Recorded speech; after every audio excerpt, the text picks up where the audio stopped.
അൽഹംദുലില്ലാ.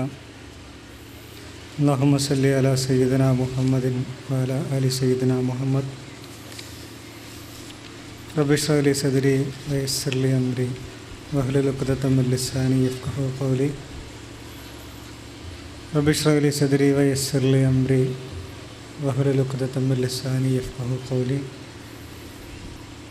റബ്ബി ഇശ്റഹ് ലി സദ്രി വയസ്സിർ ലി അംരി വഹ്ലുൽ ഉഖ്ദതം മിൻ ലിസാനി യഫ്ഖഹു ഖൗലി. അല്ലാഹുമ്മ സല്ലി അലാ സയ്യിദിനാ മുഹമ്മദിൻ വഅലാ ആലി സയ്യിദിനാ മുഹമ്മദ്. ഈ സമ്മേളനത്തിൽ ഞങ്ങൾ മുന്നോട്ട് വെക്കുന്ന പോപ്പുലർ ഫ്രണ്ട് പറയുന്ന സംഗതി ഒരുമയോടെ ജനകീയ അവകാശങ്ങൾക്ക് വേണ്ടി ശബ്ദിക്കണം എന്നുള്ളതാണ്. അതോടൊപ്പം ഞങ്ങൾ മുന്നോട്ട് വെക്കുന്ന 3 അടിസ്ഥാന പ്രമേയങ്ങൾ സ്വാതന്ത്ര്യം, നീതി, സുരക്ഷ എന്നുള്ള 3 പ്രമേയങ്ങളാണ്.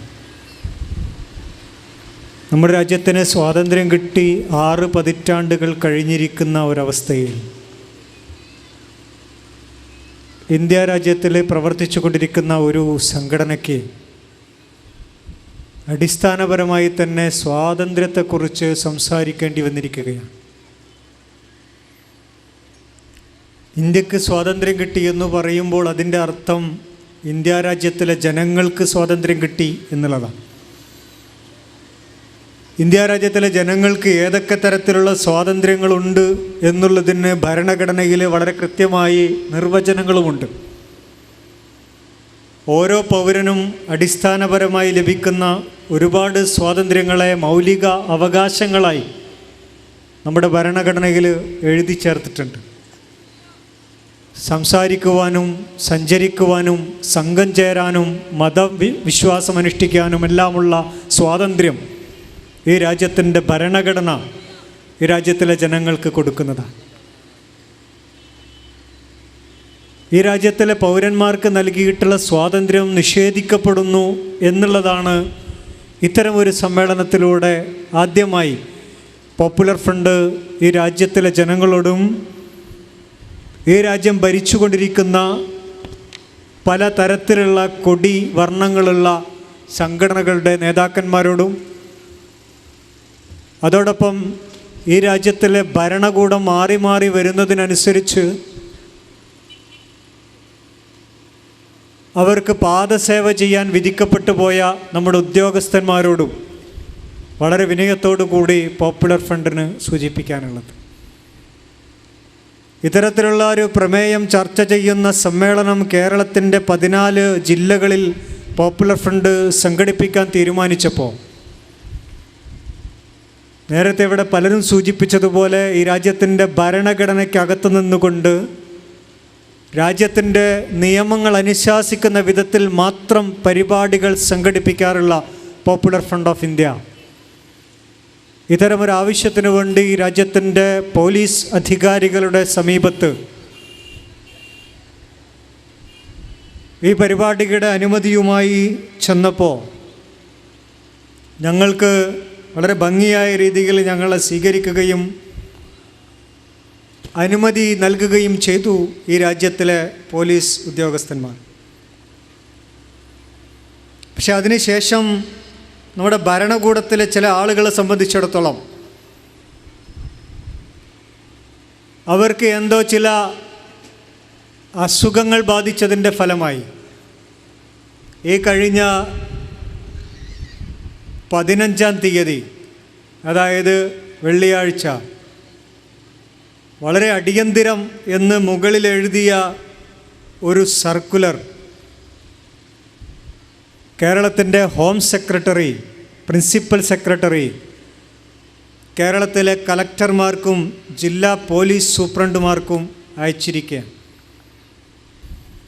ഇടിവണ്ടികൾ നിരന്നു നിൽക്കുന്ന ഒരു പരിപാടിയാണ് ഇവിടെ സംഘടിപ്പിക്കപ്പെട്ടിരിക്കുന്നത്. ഒരുപക്ഷെ കേരളത്തിൻ്റെ പ്രിൻസിപ്പൽ സെക്രട്ടറി നൽകിയിട്ടുള്ള ഒരു സന്ദേശം അനുസരിക്കുക എന്നുള്ളത് മാത്രമായിരിക്കാം നമ്മുടെ ഉത്തരവാദപ്പെട്ട പോലീസ് ഉദ്യോഗസ്ഥന്മാർ ചെയ്തിട്ടുണ്ടാവുക. വളരെ വിനയത്തോടു കൂടി പോലീസ് ഉദ്യോഗസ്ഥന്മാരോട് സൂചിപ്പിക്കാനുള്ളത്, ഈ സംസ്ഥാനത്തിലെ മുഴുവൻ ഗവൺമെൻറ് ജോലികളും നമ്മൾക്ക് കിട്ടുന്നത് PSC പരീക്ഷ എഴുതിയിട്ടാണ്. PSC പരീക്ഷ എഴുതി ജോലി കിട്ടുക എന്ന് പറഞ്ഞാൽ ഒരു കിട്ടാക്കനിയാണ്.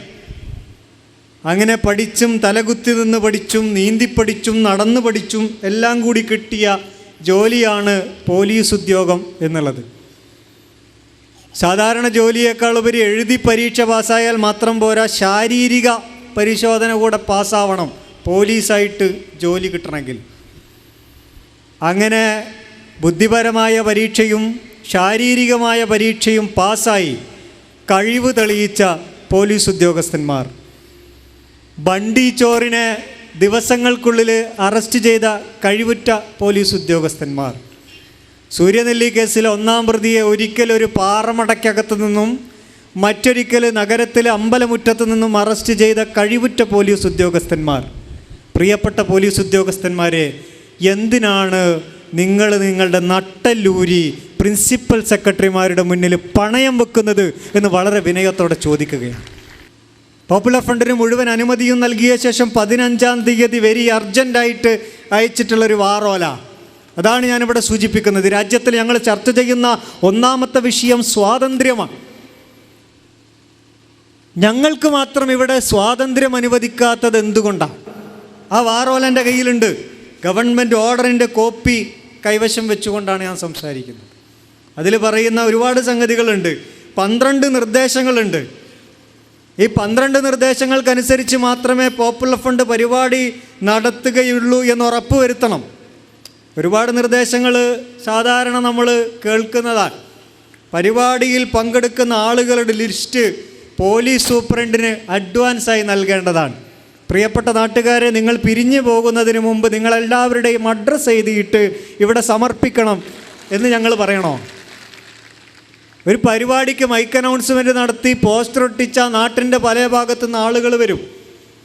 ഇവരുടെയൊക്കെ അഡ്രസ്സ് ശേഖരിച്ച് പോലീസ് സൂപ്രണ്ടിനെ ഏൽപ്പിക്കുക എന്ന് പറഞ്ഞാൽ വലിയ ബുദ്ധിമുട്ടല്ലേ? മറ്റൊരു സംഗതി, ഇന്ത്യൻ പട്ടാളത്തിൻ്റെയോ മറ്റേതെങ്കിലും രാജ്യത്തിൻ്റെയോ പട്ടാള യൂണിഫോം അണിയാൻ പാടില്ല. ഞങ്ങൾ അണിയുന്നില്ല. നിങ്ങൾ ഫോട്ടോ വീഡിയോ ഒക്കെ എടുത്തു വെച്ചിട്ടുണ്ടാവും. ലോകത്തിലെ ഏതെങ്കിലും പട്ടാളവുമായിട്ട് ഞങ്ങളുടെ യൂണിഫോമിന് ഈ സാധ്യതയുണ്ടോ എന്ന് നിങ്ങൾ പരിശോധിക്കേണ്ടതാണ്. പക്ഷെ ഞങ്ങൾക്ക് വളരെ വിനയത്തോടെ മറ്റൊന്ന് പറയാനുള്ളത്, കുറച്ചു കാലം മുമ്പ് KCBC എന്ന് പറയുന്ന ക്രിസ്ത്യൻ സംഘടന, കേരള കാത്തലിക് ബിഷപ്പ് കൗൺസിൽ എന്ന് പറയുന്ന KCBC ഒരു പ്രകടനം നടത്തുകയുണ്ടായി. ആ പ്രകടനത്തിൽ അവർ ഇന്ത്യയുടെ പട്ടാളത്തിൻ്റെ യൂണിഫോം ധരിച്ചു എന്ന് മാത്രമല്ല, ഇന്ത്യൻ നേവിയുടെ വിമാനത്തിൻ്റെ ആകൃതിയിൽ അതേ പെയിൻ്റ് ഉപയോഗിച്ച വിമാനം ഉണ്ടാക്കിയിട്ട് പ്രകടനത്തിൻ്റെ മുന്നിൽ നിർത്തുകയും ചെയ്തു. KCBC ഇല്ലാതായി പോയിട്ടൊന്നുമില്ല, എപ്പോഴും ഉണ്ട്. പോപ്പുലർ ഫ്രണ്ടുകാർക്ക് മാത്രം ഇവിടെ വേറൊരു നിയമമാണോ എന്നുള്ളതും കൊണ്ട് പറഞ്ഞാൽ പ്രശ്നം തീർന്നു. ഇത് നിങ്ങൾക്ക് മാത്രമുള്ളതാണ്. അങ്ങനെയാകുമ്പോൾ ഞങ്ങൾക്ക് വേറെ കുറേ ചോദിക്കാനുണ്ട്. ഇതെല്ലാവർക്കും ഉള്ളതാണെങ്കിൽ അവിടെ കേസെടുക്കാൻ ഭരണകൂടം തയ്യാറാകേണ്ടതുണ്ട്. എടുക്കില്ല.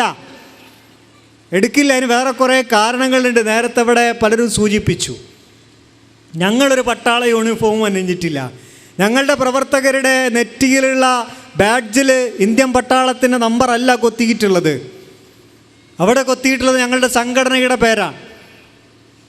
അത് നിങ്ങൾ മനസ്സിലാക്കണം. കേരള പോലീസിനെ തിരിച്ചറിയുന്നത് കാക്കിയിട്ടതൊക്കെ കേരള പോലീസാണ്. ചിലർക്ക് അങ്ങനെ ഒരു വിചാരമുണ്ട്. ഈ കുപ്പായവും ഈ പാൻറ്റും വേറെ രാജ്യത്തിൻ്റെതാണ്. കാക്കിയിട്ടതൊക്കെ പോലീസുകാരെ കോർപ്പറേഷനിൽ ചണ്ടി വാരുന്നവനും പോലീസുകാരാണ് നമ്മൾ പറയേണ്ടി വരുമല്ലോ.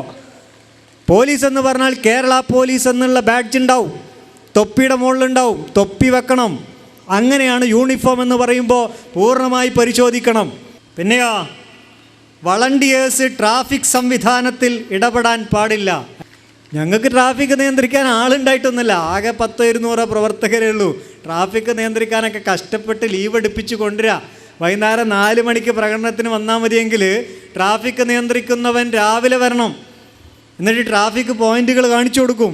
എന്നിട്ട് അവിടെ നിന്ന് എങ്ങനെയൊക്കെ നിയന്ത്രിക്കണം നിർദ്ദേശം കൊടുക്കും. അങ്ങനെയൊക്കെ കഷ്ടപ്പെട്ട് പണിയെടുത്തിട്ടാണ് ട്രാഫിക് നിയന്ത്രിക്കണത്. പോലീസുകാർക്ക് അറിയാലോ ട്രാഫിക് നിയന്ത്രിക്കാനുള്ള ബുദ്ധിമുട്ട്. അങ്ങനെ ചെയ്തു തരുമ്പോൾ അവരുടെ നിർദ്ദേശമാണ് വളണ്ടിയേഴ്സ് ട്രാഫിക് സംവിധാനത്തിൽ ഇടപെടാൻ പാടില്ല. വേണ്ടെങ്കിൽ വേണ്ട, ഞങ്ങൾക്ക് വാശിയൊന്നുമില്ല. പിന്നെ നാട് മുഴുവൻ ബ്ലോക്കായിട്ട് ആളുകൾ പ്രാകണം. ആരെ? പോപ്പുലർ ഫ്രണ്ടുകാരെ. അതല്ലേ മനസ്സിൽ? ഞാൻ ചോദിക്കട്ടെ, ഇതെല്ലാവർക്കും ഉള്ളതാണോ? RSSകാർക്കുണ്ടോ? കമ്മ്യൂണിസ്റ്റ് പാർട്ടിക്കാർക്കുണ്ടോ? മുസ്ലിം ലീഗുകാർക്കുണ്ടോ? ജനതാദളുകാർക്കുണ്ടോ? കോൺഗ്രസ്സുകാർക്കുണ്ടോ? ഇതൊന്നും അവർക്കില്ല. കാരണം ഇത് 15-ാം തീയതി ഇറങ്ങിയ സർക്കുലറിൻ്റെ തുടക്കത്തിൽ തന്നെ പറയുന്നത് ഹോം ഡിപ്പാർട്ട്മെൻറ്റ് സബ്ജക്റ്റ് എന്താണെന്ന് വെച്ചാൽ പോപ്പുലർ ഫ്രണ്ട് ഡേ സെലിബ്രേഷൻ, അതിനെക്കുറിച്ചുള്ള സർക്കുലറാണ്. അല്ലാണ്ട് പബ്ലിക് പ്രോഗ്രാമിനെ കുറിച്ചുള്ള സർക്കുലറല്ല. പോപ്പുലർ ഫ്രണ്ട് ഡേ സെലിബ്രേഷനെ കുറിച്ച് പ്രത്യേക സർക്കുലർ ഇറക്കാൻ മാത്രം എന്ത് കുറ്റമാണ് ഞങ്ങൾ ചെയ്തിട്ടുള്ളത്? വിശുദ്ധ ഖുർആൻ ഞങ്ങളെ പഠിപ്പിച്ചൊരു സംഗതിയുണ്ട്. ഒരു ജനത സ്വയം മാറുന്നത് വരെ അള്ളാഹു അവരെ മാറ്റൂല. അത് ഞങ്ങളെ ഇന്ത്യൻ സാഹചര്യത്തിൽ ഞങ്ങളുടെ ആളുകളെയും ജനങ്ങളെയും പഠിപ്പിക്കാറുണ്ട്. നമ്മുടെ അവസ്ഥ വേറെ ആരെങ്കിലും വന്ന് മാറ്റിത്തരുമെന്ന് ധാരണയൊന്നും വേണ്ട. നമ്മുടെ അവസ്ഥ നമ്മൾ തന്നെ മാറ്റുകയെന്നല്ലാതെ ഇവിടെ മാറി മാറി വരുന്ന വിവിധ കൊടി വർണ്ണങ്ങളുള്ള ആളുകൾ നമ്മുടെ അവസ്ഥ മാറ്റിത്തരും എന്ന് വല്ല ധാരണയും ഉണ്ടെങ്കിൽ അത് അബദ്ധമാണ്. ഞങ്ങളുടെ സ്ത്രീകൾ ഈ അടുത്തൊരു ക്യാമ്പയിൻ നടത്തിയിരുന്നു, സ്ത്രീ സുരക്ഷയ്ക്ക് സ്ത്രീ ജാഗ്രത എന്ന് പറഞ്ഞിട്ട്. അതിലൂടെ ഞങ്ങളുടെ സ്ത്രീകൾ, രാജ്യത്തിലെ സ്ത്രീകളെ പഠിപ്പിച്ചത് സ്ത്രീക്ക് സുരക്ഷിതത്വം വേണോ, സ്ത്രീ ജാഗ്രത ആവണം എന്നുള്ളതാണ്. സ്ത്രീ ജാഗ്രത ഉള്ളവളാകുക, എങ്കിൽ മാത്രമേ സ്ത്രീക്ക് സുരക്ഷിതത്വം ഉണ്ടാവുള്ളൂ എന്നാണ്. ഇവിടെയുള്ള ആളുകൾ എന്താ പറയണത്? ഡൽഹിയിലൊരു പെൺകുട്ടി പീഡിപ്പിക്കപ്പെട്ടപ്പോൾ ഇന്ത്യക്ക് സ്വാതന്ത്ര്യം കിട്ടി 64 വർഷത്തിൻ്റെ ഇപ്പുറം ആദ്യമായിട്ടാണ് ഒരു പെൺകുട്ടി പീഡിപ്പിക്കപ്പെട്ടതെന്ന രീതിയിലുള്ള കോലാഹലങ്ങൾ ഈ രാജ്യത്ത് നടന്നിട്ട് എന്തൊക്കെ ചർച്ചകളാണ് നമ്മുടെ രാജ്യത്ത് അതിനെക്കുറിച്ച് നടന്നത്. കോൺഗ്രസിൻ്റെ വക വലിയ വലിയ ആൾക്കാരൊക്കെ ചർച്ച, നമ്മൾ എന്ത് ചെയ്യും, ലൈംഗിക ശേഷി അങ്ങോട്ട് നശിപ്പിച്ച് കളയുക അങ്ങനെയുള്ള ആളുകളെ ഒരു ഭാഗത്ത്, വേറൊരു ഭാഗത്ത് അങ്ങനെയുള്ള ആളുകളുടെ വൃഷ്ണം ഉടച്ച് കളയുക, വേറൊരു ഭാഗത്ത് അങ്ങനെയുള്ള ആളുകളെ കൊന്നുകളയുക, വധശിക്ഷ, പല തരത്തിലുള്ള ചർച്ചയാണ്.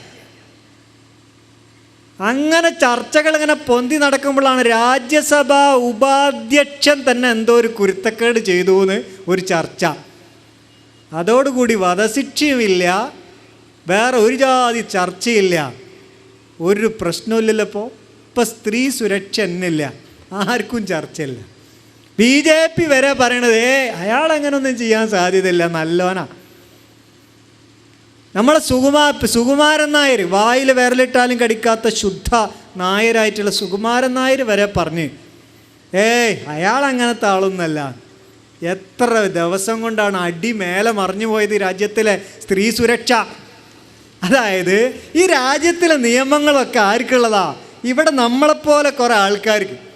രാജ്യസഭാ ഉപാധ്യക്ഷൻ, കേരളത്തിലെ മന്ത്രിമാർ, കേന്ദ്രത്തിലെ മന്ത്രിമാർ, ഇവർക്കൊന്നും ഇത് ബാധകമല്ല. അവരുടെ അടുത്തെത്തുമ്പോൾ അതൊന്നും പറ്റൂല. ഞങ്ങൾ സ്ത്രീകളെ പഠിപ്പിച്ചു കൊടുത്തത് സ്ത്രീക്ക് സുരക്ഷിതത്വം വേണോ, സ്ത്രീ ജാഗ്രത ആയിരിക്കുക. ഈ രാജ്യത്തിലെ മുസ്ലിങ്ങൾക്ക് സുരക്ഷിതത്വം വേണോ, മുസ്ലിങ്ങൾ ജാഗ്രത ആയിരിക്കുക. ഈ രാജ്യത്തിലെ ദളിതുകൾക്ക് സുരക്ഷിതത്വം വേണോ, ദളിതുകൾ ജാഗ്രത ആയിരിക്കുക. നമ്മളുടെ അവകാശങ്ങൾ ഈ രാജ്യത്തിലെ മറ്റുള്ളവർ വെള്ളിത്തളികയിൽ കൊണ്ടുവന്നു തരും എന്ന് വിശ്വസിക്കേണ്ടതില്ല എന്ന് പഠിപ്പിച്ചുകൊണ്ടാണ് ഞങ്ങൾ 1993 കേരളത്തിൽ NDF എന്ന് പറഞ്ഞ സാധനം തുടങ്ങിയത്. ഇപ്പം ഞങ്ങൾ പറയണത് രാജ്യത്തിൻ്റെ ഭരണം ചില ആളുകളുടെ കീഴിൽ കൊണ്ടുപോയി വെക്കുകയാണ്. നമ്മുടെ ബഹുമാനപ്പെട്ട മൻമോഹൻ സിംഗ് അടക്കമുള്ള ആളുകൾ. ഇസ്ലാമോഫോബിയയുടെ ഭാഗമാണ് നമ്മുടെ ഈ പ്രൈവറ്റ് സെക്രട്ടറിയുടെ ഒക്കെ സർക്കുലർ. ഇസ്ലാമെന്ന് കേൾക്കുമ്പോൾ എന്തോ ഒരു പേടിയാണ്, മുസ്ലിങ്ങളുടെ പരിപാടി എന്ന് കേൾക്കുമ്പോൾ എന്തോ ഒരു ബേജാറ്. ഞങ്ങൾ പറയുന്നതാണ്, ഈ രാജ്യത്തിലെ ഇസ്ലാമോഫോബിയ എന്ന് പറഞ്ഞ് അമേരിക്ക ഉൽപ്പാദിപ്പിച്ച സാധനം രാജ്യത്തേക്ക് ഇറക്കുമതി ചെയ്തുകൊണ്ടിരിക്കുക. ഇസ്ലാം എന്ന് കേൾക്കുമ്പോൾ ഒരു തരം പേടി, മുസ്ലിം എന്ന് കേൾക്കുമ്പോൾ പേടി. മുസ്ലിം എന്ന് കേട്ടാൽ ഭീകരവാദിയാണോ എന്നുള്ള സംശയം. എല്ലാ മുസ്ലിങ്ങളും തീവ്രവാദികളല്ല, പക്ഷേ എല്ലാ തീവ്രവാദികളും മുസ്ലിങ്ങളാണ് എന്നുള്ള ഒരു സമവാക്യം. ഇതൊക്കെ ഇവിടെ നടപ്പിലായിക്കൊണ്ടിരിക്കുക. എല്ലാ മുസ്ലിങ്ങളും തീവ്രവാദികളല്ല, പക്ഷെ എല്ലാ തീവ്രവാദികളും മുസ്ലിങ്ങളാണ്. അതിനുള്ള സാധനമാണ് നമ്മുടെ എന്താ പറയുക, ഉലകമന്നൻ്റെ സിനിമ ഇറങ്ങിയല്ലോ. ഇപ്പോൾ ഉലകമന്നൻ്റെ സിനിമ ഇറങ്ങിയപ്പോൾ പോപ്പുലർ ഫ്രണ്ടുകാർ പ്രതിഷേധിച്ചു. വിശ്വരൂപം എന്ന് പറയുന്ന സിനിമ അത് ഈ രാജ്യത്തിലെ മുസ്ലിങ്ങളുടെ എന്തോ പ്രശ്നം എന്നുള്ള നിലക്കാണ് ഇവിടെ പലരും ചർച്ച ചെയ്തത്. ഞങ്ങൾ മുന്നോട്ട് വെച്ചത് രാജ്യത്തിൽ അമേരിക്കൻ താല്പര്യം നടപ്പിലാക്കാനുള്ള ഒരു പ്രമേയമാണ് വിശ്വരൂപത്തിലൂടെ കമൽ ഹാസൻ കാണിച്ചുകൊണ്ടിരിക്കുന്നത്. അപ്പോൾ ചില ആൾക്കാരെ പറഞ്ഞു, കമൽ ഹാസൻ പണ്ട് ഗുജറാത്ത് കലാപമുണ്ടായപ്പോൾ പ്രതിഷേധ പ്രസ്താവന ഇറക്കിയ ആളാണ്. കമൽഹാസൻ കണ്ടു ഗുജറാത്തിലെ മുസ്ലിങ്ങൾക്ക് ആശ്വാസം നൽകിയ ആളാണ്. അങ്ങനെയാണ് ഇങ്ങനെയാണെന്നൊക്കെ പറഞ്ഞ് ഭയങ്കര കമൽഹാസൻ്റെ മധുവൊക്കെ പറഞ്ഞ് കുറേ ആൾക്കാർ. അങ്ങനെ ഞങ്ങൾ പ്രതിഷേധിച്ചാൽ ആ സിനിമക്ക് ആൾ കൂടെയുള്ളൂ എന്നൊക്കെ പറഞ്ഞ് പോപ്പുലർ ഫ്രണ്ടിനെതിരെ കുതിര കയറി. ഞങ്ങൾ പറയുന്നത് അമേരിക്ക നടത്തുന്ന യുദ്ധങ്ങൾ ശരിയാണെന്നാണ് കമൽഹാസൻ പറയണത്. അമേരിക്ക നടത്തുന്ന യുദ്ധങ്ങൾ ശരിയാണ്, അത് ഭീകരതയ്ക്കെതിരായ യുദ്ധമാണ്. ഞങ്ങൾ നേരെ തിരിച്ചാ പറയണത്, അമേരിക്ക നടത്തുന്ന യുദ്ധങ്ങൾ തെറ്റാണ്, അത് തെമ്മാടിത്തമാണ് എന്നാണ് ഞങ്ങൾ പറയണത്. കാരണം അമേരിക്ക തെമ്മാടി രാഷ്ട്രമാണ് എന്നാണ് ഞങ്ങൾ പറയണത്. അത് ആരുടെ മുമ്പിൽ ഞങ്ങൾ പറയും, അത് ഞങ്ങളുടെ നയമാണ്. കാരണം ലോകത്ത് അമേരിക്കയുടെ ചരിത്രം അങ്ങനെയാണ്. ലോകത്ത് അമേരിക്ക യുദ്ധം ചെയ്തുകൊണ്ടിരിക്കുന്ന രാജ്യങ്ങൾ, അഫ്ഗാനിസ്ഥാൻ ആവട്ടെ, വിയറ്റ്നാം ആവട്ടെ, ഇറാഖ് ആവട്ടെ, വേറെ ഏത് രാജ്യങ്ങളാവട്ടെ, അവർ ജീവിക്കാനുള്ള പോരാട്ടമാണ് നടത്തിക്കൊണ്ടിരിക്കുന്നത്. കമൽഹാസൻ തിരിച്ചാ പറയണത് അമേരിക്ക ഭീകരവാദത്തിനെതിരാണ് യുദ്ധം പ്രഖ്യാപിച്ചിരിക്കുന്നതെന്നാ. അല്ല, അമേരിക്ക ജനങ്ങളുടെ ജീവിക്കാനുള്ള അവകാശത്തിനെതിരാണ് യുദ്ധം പ്രഖ്യാപിച്ചിട്ടുള്ളത്. അത് സിനിമയുടെ കോലത്തിൽ വന്നാലും ഭരണകൂടത്തിൻ്റെ പ്രതിച്ഛായയുടെ കോലത്തിൽ വന്നാലും ഞങ്ങൾ പ്രതിഷേധിക്കേണ്ടി വരും. നമ്മുടെ രാജ്യം ഒരുപാട് കാലം ചേരിചേരാ നയം കൊണ്ട് നടന്നതാണ്. ഇപ്പം നമ്മുടെ സാമൂഹ്യ പാഠ പുസ്തകത്തിൽ മാത്രമേ ഉള്ളൂ ചേരിചേരാ നയം. നമ്മളിപ്പോൾ ഒരു ചേരിയില്ല, അമേരിക്കൻ ചേരിയില്ല. എന്ത് പ്രശ്നങ്ങളുണ്ടായാലും അമേരിക്കയുടെ സഹായം ചോദിക്കുന്ന രാജ്യമായിട്ട് നമ്മൾ മാറിയിരിക്കുക. ഇസ്രായേൽ ഗസയിൽ പോയി ആക്രമിച്ചപ്പോൾ ഇപ്പോൾ അടുത്ത കാലത്ത് ഏറ്റവും പുതിയ ഭരണകൂടം കയറി വന്ന ഈജിപ്ത് പോലും ഗസയുടെ കൂടെ നിന്നപ്പോൾ, ഫലസ്തീൻ്റെ കൂടെ നിന്നപ്പോൾ നമ്മുടെ രാജ്യം എന്താ ചെയ്തത്? ഇസ്രായേലുമായിട്ട് ഏറ്റവും പുതിയ വാണിജ്യ കരാറിൽ ഒപ്പിടുകയാണ് ആ സമയത്ത് ചെയ്തത്. ലോകം മുഴുവൻ ഇസ്രായേലിനെതിരെ പ്രതിഷേധിച്ചപ്പോൾ ഫലസ്തീനിലെ കുട്ടികൾക്ക് വേണ്ടി ലോകത്തെ മുസ്ലിങ്ങളും ലോകത്തിലെ ബുദ്ധിയുള്ളവരും ചേരിചേരാ നയങ്ങൾ പുലർത്തിയിരുന്ന ആളുകൾ മുഴുവൻ ഫലസ്തീനിലെ കുട്ടികൾക്ക് വേണ്ടി പ്രാർത്ഥിക്കുകയും പ്രവർത്തിക്കുകയും ചെയ്തുകൊണ്ടിരുന്ന ഒരു സമയത്ത് നമ്മുടെ രാജ്യം ഈ അഹമ്മദ് സാഹിബ് എന്ന് പറയുന്ന മുസ്ലിം ലീഗിൻ്റെ മെമ്പർ ഭരണകൂടത്തിൽ പങ്കെടുക്കുന്ന UPA സർക്കാർ ചെയ്തത് ഇസ്രായേലുമായിട്ട് കരാർ ഒപ്പിടുകയായിരുന്നു. ഗസയിൽ ഇസ്രായേൽ ബോംബിടുമ്പോൾ എവിടെയാണ് ഈ നയവ്യത്യാസം സംഭവിച്ചത്? ഇതിനു മുമ്പ് തന്നെ നമ്മുടെ ശ്രീഹരിക്കോട്ടയിൽ നിന്നാണ് ഇസ്രായേലിൻ്റെ ചാര റോക്കറ്റ് വിക്ഷേപിക്കാൻ സകല സൗകര്യങ്ങളും നമ്മൾ ചെയ്തു കൊടുത്തത്. അപ്പോൾ നമ്മുടെ രാജ്യത്തിൻ്റെ സ്വാതന്ത്ര്യം അപകടപ്പെടുകയാണ്, പരമാധികാരം അപകടപ്പെടുകയാണ്, സുരക്ഷാ ഏജൻസികൾക്ക് കൂടുതൽ അധികാരങ്ങൾ കിട്ടുകയാണ്, പാവപ്പെട്ടവന് 5 നയാ പൈസ വിലയില്ലാതായിക്കൊണ്ടിരിക്കുന്ന രാജ്യം, പ്രതിഷേധങ്ങൾക്ക് വിലയില്ല. പോപ്പുലർ ഫ്രണ്ട് ഓഫ് ഇന്ത്യക്കെതിരെ ഒരു സമയത്ത് ഈ രാജ്യത്തിൻ്റെ സുരക്ഷാ ഏജൻസികൾ മുഴുവൻ കുറച്ച് ചാടിയിരുന്ന ഒരു സമയമുണ്ടായിരുന്നു. എന്താ കാരണം? ഈ രാജ്യത്തിൻ്റെ സുരക്ഷാ ഏജൻസികളിലെ തലപ്പത്തിരിക്കുന്നവർ മുഴുവൻ ഈ രാജ്യത്തിലെ സവർണ തമ്പുരാക്കന്മാരാണ്. ഈ അടുത്ത് ഒരു കോടതിയിൽ, സുപ്രീം കോടതിയിൽ കേസ് വന്നു. ഈ രാജ്യത്തിലെ റോ അടക്കമുള്ള ഇൻ്റലിജൻസ് ഏജൻസികളെ പാർലമെൻറ്റിൻ്റെ കീഴിൽ കൊണ്ടുവരണം എന്നുള്ളൊരു ചർച്ച വന്നു. അവിടെ കോടതിയുടെ പറഞ്ഞത് ഭരണപരമായ കാര്യത്തിൽ ഇടപെടാൻ പറ്റില്ല എന്ന് പറഞ്ഞു. പക്ഷേ വീണ്ടും വാദമുഖങ്ങൾ വന്നപ്പോൾ കോടതി കേന്ദ്ര സർക്കാരിന് നോട്ടീസ് അയച്ചിരിക്കുകയാണ് ഇതിൽ വിശദീകരണം ചോദിച്ചുകൊണ്ട്. കാരണം ഈ രാജ്യത്തിൽ കുറേ ഇൻ്റലിജൻസ് ഏജൻസികളുണ്ട്. റിസർച്ച് ആൻഡ് അനാലിസിസ് വിങ് എന്ന് പറയുന്ന റോ, അവിടെ നിന്നിങ്ങോട്ട് തുടങ്ങിയിട്ട് ഒരുപാട് രഹസ്യാന്വേഷണ ഏജൻസികൾ, ഇങ്ങ് താഴെ നമ്മുടെ കേരള പോലീസിലെ യൂണിഫോം ഇടാൻ ഭാഗ്യം കിട്ടാത്ത, കറുത്ത ബാഗും തൊക്കിൽ വെച്ചിട്ട് പ്രസംഗം നടക്കുന്ന വേദികളിലൊക്കെ എഴുതാൻ വിധിക്കപ്പെട്ട പാവപ്പെട്ട സ്പെഷ്യൽ ബ്രാഞ്ച് ഉദ്യോഗസ്ഥന്മാർ വരെ നീണ്ടു നിൽക്കുന്ന സുരക്ഷാ ഏജൻസികൾ എന്നറിയപ്പെടുന്ന ഇൻ്റലിജൻസ് വിഭാഗം എന്നറിയപ്പെടുന്ന ആളുകൾ, ഇവർക്ക് ആരോടും നമ്മുടെ രാജ്യത്ത് ഉത്തരവാദിത്തമില്ല. കോടിക്കണക്കിന് ഫണ്ട് കിട്ടുന്നു, ആരോടും സമാധാനം പറയേണ്ടതില്ല.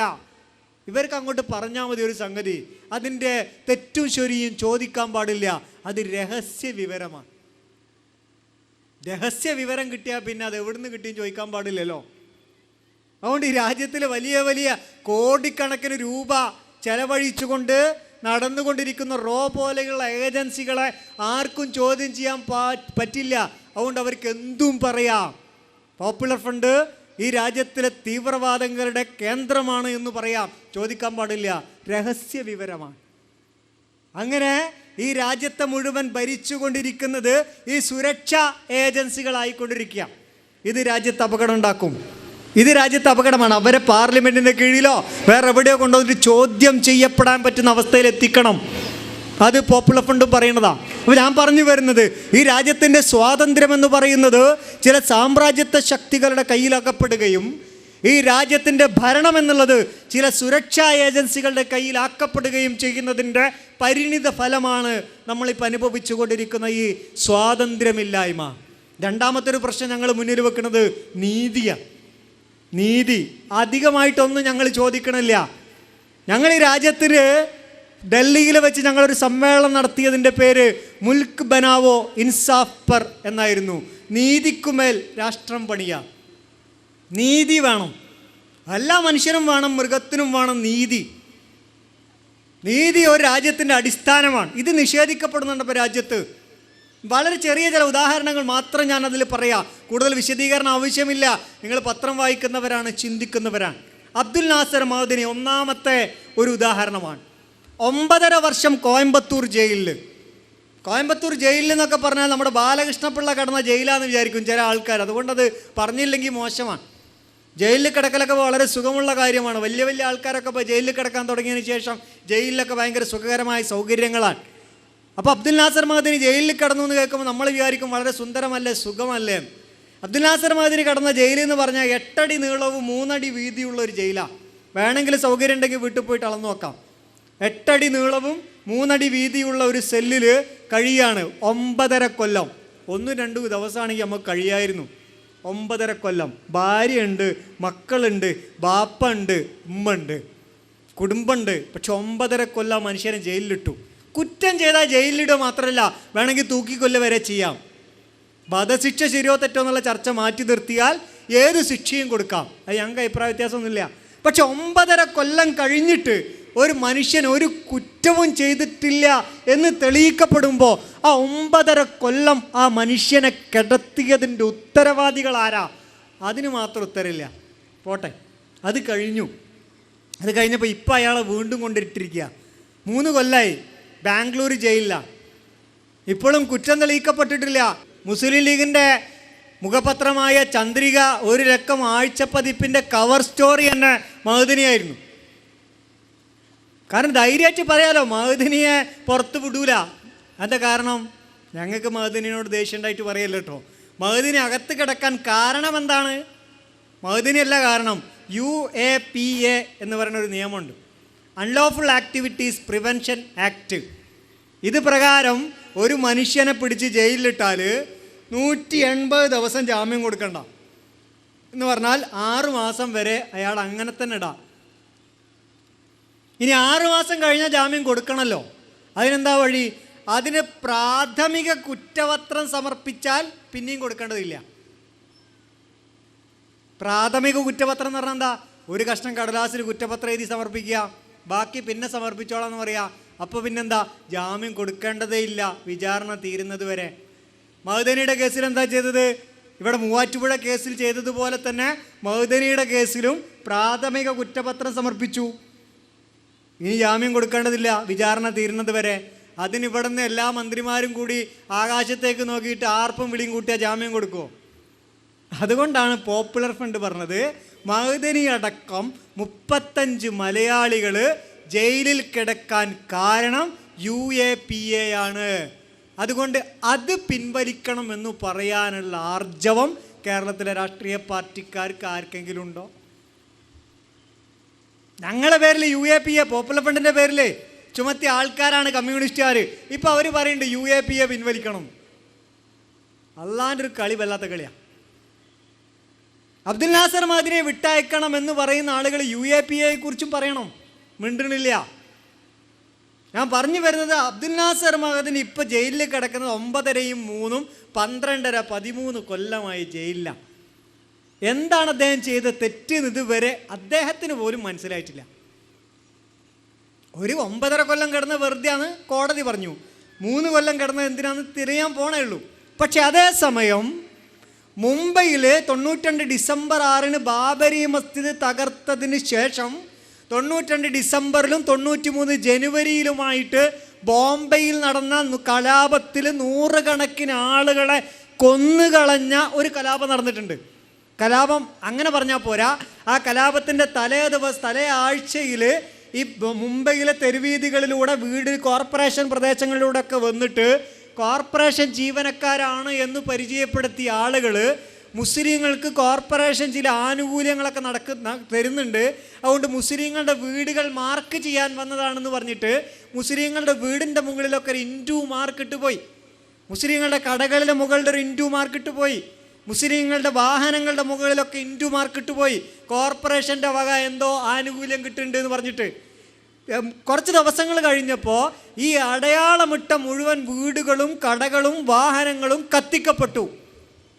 വളരെ ആസൂത്രിതമായി മുംബൈയിൽ കലാപം നടത്തിയതിൻ്റെ ഒന്നാമത്തെ പ്രതി എന്ന് ജസ്റ്റിസ് ശ്രീകൃഷ്ണ കണ്ടെത്തിയ ബൽ താക്കറെ എന്ന് പറയുന്ന കൊടും കുറ്റവാളി മരിച്ചപ്പോൾ അദ്ദേഹത്തിൻ്റെ നെഞ്ചത്ത് ഈ രാജ്യത്തിൻ്റെ ദേശീയ പതാക പുതപ്പിക്കുന്നിടത്തുള്ള ധൈര്യം ഈ രാജ്യത്തിലെ ഭരണകൂടം കാണിച്ചു.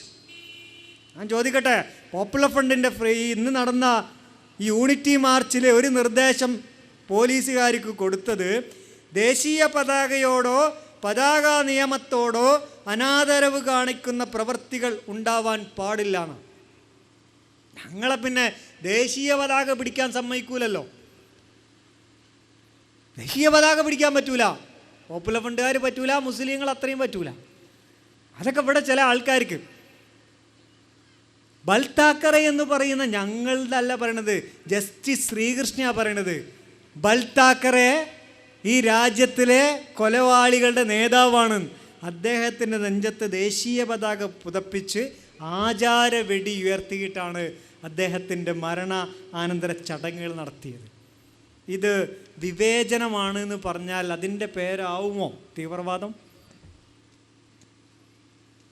ഞങ്ങൾ പണ്ടേ പറയാറുള്ളൊരു കേസുണ്ട്, മുഹ്സിൻ്റെ കേസ്, ലെറ്റർ ബോംബ്. വിശദീകരിക്കണില്ല. അതായത് പല പോസ്റ്റ് ഓഫീസിലും കത്ത് വരിക, കത്ത് പൊട്ടിക്കുമ്പോൾ കത്ത് കീറുമ്പോൾ പൊട്ടിത്തെറിക്കുക. ആർക്കും പരിക്കൊന്നും പറ്റിയില്ല കേട്ടോ പൊട്ടിത്തെറിച്ചിട്ട്. അങ്ങനെ അന്വേഷിച്ച് പോയി മുഹ്സിനെ പിടിച്ചു. മുഹ്സിൻ തീവ്രവാദിയായി, ഭീകരവാദിയായി. അദ്ദേഹത്തിൻ്റെ വിദ്യാഭ്യാസം മുടങ്ങി, വീട്ടുകാരൊക്കെ സ്ഥലം വിട്ടു പോകേണ്ടി വന്നു. അവസാനം മുഹ്സിനല്ല പ്രതി രാജീവ് ശർമ്മയാണെന്ന് മനസ്സിലായി. രാജീവ് ശർമ്മ ആയപ്പോൾ അയാൾ മാനസിക രോഗിയായി. ആ കഥ നിങ്ങൾ കേട്ടിട്ടുണ്ടാവും. കഥയൊന്നല്ലത്, കേട്ട ഒരു കഥ പോലൊക്കെ കേൾക്കാൻ രസമുണ്ടെങ്കിലും നമ്മുടെ സാക്ഷര സുന്ദര കേരളത്തിൽ നടന്നതാണ്. അത് കഴിഞ്ഞ് സെന്തിൽ കുമാർ എന്ന് പറഞ്ഞ ഒരാൾ റെയിൽവേ ട്രാക്കിൽ ബോംബ് വെച്ചു. ബോംബ് വെച്ചപ്പോൾ അത് തോമസ് എന്ന് പറയുന്ന ഒരാളോടുള്ള വ്യക്തിവിരോധത്തിന് വെച്ചതാണ്. അവിടെ വ്യക്തിവിരോധം, മറ്റിടത്തോ തീവ്രവാദം. ഇതിൻ്റെ വ്യത്യാസം എന്താ? രാജശേഖരൻ നായർ കിങ്ഫിഷർ വിമാനത്തിൽ ബോംബ് വെക്കുമ്പോൾ വ്യക്തിവിരോധം, മാനസിക രോഗം. രാജീവ് ശർമ്മ ലെറ്റർ ബോംബ് അയക്കുമ്പോൾ വ്യക്തിവിരോധം, മാനസിക രോഗം. സെന്തിൽ കുമാറും സന്തോഷും റെയിൽപാളത്തിൽ ബോംബ് വെക്കുമ്പോൾ വ്യക്തിവിരോധം, മാനസിക രോഗം. മുഹ്സിന് ലെറ്റർ ബോംബ് അയച്ചു എന്ന് പറയുമ്പോൾ തീവ്രവാദം. ഇത് വിവേചനമാണോ? അല്ലേ? ഇതാ ഞങ്ങൾ പറയുന്നത്. നീതി വേണം ഞങ്ങൾക്ക്, എല്ലാവർക്കും കൊടുക്കുന്ന നീതി ഞങ്ങൾക്കും വേണം. മുസ്ലിങ്ങൾക്ക് എന്താ മാനസിക രോഗിയാവാൻ പറ്റൂലേ? അങ്ങനെ ഉണ്ട്. ഇനിയിപ്പോൾ മുസ്ലിങ്ങൾക്കൊന്നും ഭ്രാന്താവില്ല എന്ന് ആരും വിശ്വസിച്ചിട്ടുണ്ടോ? അങ്ങനെയൊന്നുമില്ല. കുറേ ഭ്രാന്തന്മാർ ഞങ്ങളുടെ ഇടയിലും ഉണ്ട്. അതിൻ്റെ വിധി കൂടി അനുഭവിച്ചുകൊണ്ടിരിക്കുന്ന ഒരു സമുദായമാണ് ഞങ്ങൾ. ഇപ്പം നമ്മുടെ കുറേ ആൾക്കാർ ജയിലിൽ കിടക്കുന്നുണ്ട്. മലേഗാവ്, മൊദാസ, സംജോത എക്സ്പ്രസ്, അജ്മീർ ദർഗ, മക്ക മസ്ജിദ് തുടങ്ങിയ സ്ഥലങ്ങളിൽ സ്ഫോടനം നടത്തിയിട്ട്. ആദ്യം സ്ഫോടനം നടത്തി എന്ന് പറഞ്ഞാൽ മുസ്ലിങ്ങളായിരിക്കുമല്ലോ. അതിലാർക്കും സംശയമുണ്ടോ? അതിലാർക്കും സംശയം വേണ്ട കേട്ടോ. ബോംബ് പൊട്ടി എന്ന് പറഞ്ഞാൽ മുസ്ലിങ്ങളായിരിക്കും. അതിന് സംശയം എന്താ ഉണ്ടെങ്കിൽ മനോരമ വായിച്ചാൽ മതി, എല്ലാ സംശയവും തീരും. വെള്ളിയാഴ്ച ഉച്ചയ്ക്ക് ജുമാ നിസ്കരിച്ച് പുറത്തിറങ്ങുമ്പോൾ ബോംബ് പൊട്ടണമെങ്കിൽ ഉറപ്പിച്ചോ അത് മുസ്ലിം തീവ്രവാദികളായിരിക്കും. സാധാരണ മുസ്ലിങ്ങളായിരിക്കില്ല, തീവ്രവാദികളായിരിക്കും. ജുമാ നിസ്കാരത്തിന് ബോംബ് വെക്കുന്ന സ്പെഷ്യൽ തീവ്രവാദികൾ. മുസ്ലിങ്ങളെ പിടിച്ച് ജയിലിലിട്ടു. അവസാനം അന്വേഷിച്ച് കണ്ടെത്തിയപ്പോൾ ആരാ? സ്വാമിനി പ്രജ്ഞാ സിംഗ് ഠാക്കൂർ. സ്വാമിനിയാണ്. കണ്ട മുടിയൊക്കെ ബോബ് ചെയ്ത് ഫുൾ സ്റ്റൈലിലൊരു സ്വാമിനി നിങ്ങൾ കണ്ടിട്ടുണ്ടാവും. സ്വാമിനി പ്രജ്ഞാ സിംഗ് ഠാക്കൂർ. സ്വാമി ദയാനന്ദ് പാണ്ഡെ, സ്വാമി അസിമാനന്ദ, അങ്ങനെ തുടങ്ങിയ കുറേ സ്വാമിമാർ, കേണൽ ശ്രീകാന്ത് പുരോഹിത്, കേണൽ സുശീൽ കുമാർ എന്നൊക്കെ പോലുള്ള കുറേ കേണൽമാർ, പിന്നെ കുറേ RSSകാർ, സന്ദീപ് ഡാങ്കെ, രാജീവ് കൽസ്രാങ്കി, സുരേഷ് നായർ എന്നൊക്കെ തുടങ്ങിയ കുറേ RSSകാരും ഇവരൊക്കെ കൂടെയാണ് ഈ സ്ഫോടനം നടത്തിയത് എന്ന് പറഞ്ഞിട്ട് അവരെയും പിടിച്ച് ജയിലിലിട്ടു. നേരത്തെ മുസ്ലിങ്ങളോ, ആദ്യം പറഞ്ഞ മുസ്ലിങ്ങളാന്ന് പറഞ്ഞിട്ട് അവരെ പിടിച്ചിട്ടത്. അന്വേഷണം നേരെ പോയി അവസാനം പിടിച്ചത് RSSകാരെ, അവരെയും പിടിച്ച് ജയിലിലിട്ടു. എന്നാൽ പിന്നെ നേരത്തെ പിടിച്ചിട്ടവരെ പുറത്തയച്ചൂടെ? അത് പറ്റൂല. അപ്പോൾ നീതി ഞങ്ങൾക്കില്ല, ഞങ്ങൾക്ക് നീതിയില്ലേ? ഞങ്ങളല്ലെങ്കിൽ പുറത്തു വിട്ടൂടെ? പിന്നെന്തിനാ അകത്തിട്ടത്? അത് വിടൂല. ഇത് പറയാൻ പറ്റൂല, പറഞ്ഞാൽ തീവ്രവാദമായി. അവർക്ക് നീതി വേണ്ടേ? അവർ രാജ്യത്തിൻ്റെ പൗരന്മാരല്ലേ? ഒരാവശ്യവുമില്ലാതെ മനുഷ്യന്മാരെ ജയിലിലിടുക പിടിച്ചിട്ട്. അത് ഈ രാജ്യത്തിലെ മുസ്ലിങ്ങൾ ഇടുന്നതിൽ ഇവിടെ ആർക്കും പ്രശ്നമില്ല. തൊഗാഡിയ, പ്രവീൺ ഭായ് തൊഗാഡിയ, വിശ്വ ഹിന്ദു പരിഷത്തിൻ്റെ പിന്നെ ആഗോള സെക്രട്ടറി എങ്ങാനാണ് മൂപ്പര്. പ്രവീൺ ഭായ് തൊഗാഡിയക്കെതിരെ ഇപ്പോൾ ഡൽഹിയിൽ പ്രസംഗിച്ചതിനൊരു കേസ് എടുത്തിട്ടുണ്ട്. നമ്മളെ കേരളത്തിൽ വന്നിട്ടുണ്ട് അദ്ദേഹം. കേരളത്തിലെ നമ്മുടെ ബഹുമാനപ്പെട്ട മുസ്ലിം ലീഗിൻ്റെ ബഹുമാനപ്പെട്ട മന്ത്രിമാരൊക്കെ ഭരിക്കുന്ന സംസ്ഥാനമാണ് കേരളം. മുസ്ലിങ്ങൾക്ക് വേണ്ടിയാണ് അവർ ഭരിക്കണത്. അള്ളാൻ്റെ നാമത്തിലാണ് പ്രതിജ്ഞ ചെയ്യാറുള്ളത്. മുസ്ലിങ്ങൾക്ക് വേണ്ടിയിട്ട് കായിദമില്ലത്തും കായിദുൽ ഖൗമും CH സീതിയാജും ഒക്കെ പടപൊരുതി വളർത്തി വലുതാക്കിയ പ്രസ്ഥാനമാണ്. ആ പ്രസ്ഥാനത്തിൽ അള്ളാൻ്റെ പേരിൽ പ്രതിജ്ഞ ചെയ്തിട്ട് പാണക്കാട്ടെ തങ്ങളുടെ കബറിടത്തിൽ സിയാറത്ത് ചെയ്തിട്ട് അധികാരമേറ്റെടുത്ത മന്ത്രിമാർ 5 എണ്ണം കുത്തിരിക്കണ നമ്മുടെ കേരളത്തിൽ പ്രവീൺ ഭായ് തൊഗാഡിയ വന്ന് പ്രസംഗിച്ചത് സമുദ്രം ഹിന്ദുക്കളുടേതാണ്, അതുകൊണ്ട് അവിടെ മുസ്ലിങ്ങൾ മീൻ പിടിക്കാൻ പാടില്ല. നമ്മക്ക് വേണ്ടിയിട്ട് അള്ളാന്റെ നാമത്തിൽ പ്രതിജ്ഞ ചെയ്ത് ശിഹാബ് തങ്ങളെ കബറിടത്തിൽ സിയാറത്ത് ചെയ്ത് അധികാരമേറ്റെടുത്ത 4 എണ്ണം പോരാഞ്ഞിട്ട് 5ാമത്തതും അധികാരം ഭരിക്കുന്ന നമ്മുടെ കേരളത്തിൽ ഒരു കേസെടുക്കാൻ പറ്റിയില്ല. ഭരിക്കട്ടെ, മുസ്ലിങ്ങൾക്ക് വേണ്ടി ഭരിച്ചോട്ടെ. ഞങ്ങൾ വിശ്വസിക്കണം എന്ന് പറയരുത്. നിങ്ങൾക്ക് പറയാം മുസ്ലിങ്ങൾക്ക് വേണ്ടിയാണ്. ഞങ്ങൾ വിശ്വസിക്കണം എന്ന് പറഞ്ഞോടത്ത് മാത്രമേ നമ്മളൊന്ന് തെറ്റുള്ളൂ. കേസെടുത്തില്ല. ഞാൻ പറയട്ടെ, നീതി വേണ്ടേ? ഈ രാജ്യത്തിലെ മുസ്ലിങ്ങൾക്ക് നീതി തരുമോ നിങ്ങൾ? ഈ രാജ്യത്തിൽ രക്തത്തെ തിരിച്ചറിഞ്ഞുകൊണ്ടുള്ള പോരാട്ടം ആരംഭിച്ചിട്ടുണ്ട്. ഇവിടെ നിങ്ങൾ കണ്ടല്ലോ, BSPയുടെ നേതാവ് അതുപോലെ മറ്റു ചില നേതാക്കന്മാരൊക്കെ വന്ന് ഇവിടെ നമ്മൾ കറുത്തവരാണ് എന്ന് തിരിച്ചറിഞ്ഞിരിക്കുന്നു. ഈ 64 കൊല്ലമായി നമ്മൾ അടിമത്തം അനുഭവിക്കുകയാണ് എന്ന് തിരിച്ചറിഞ്ഞിരിക്കുന്നു. ഇനി സമ്മതിക്കില്ല എന്ന പ്രഖ്യാപനമാണ് പോപ്പുലർ ഫ്രണ്ട് മുന്നോട്ട് വെക്കുന്നത്. ഞങ്ങൾ ഒരുമിച്ച് കൊണ്ടായിനി.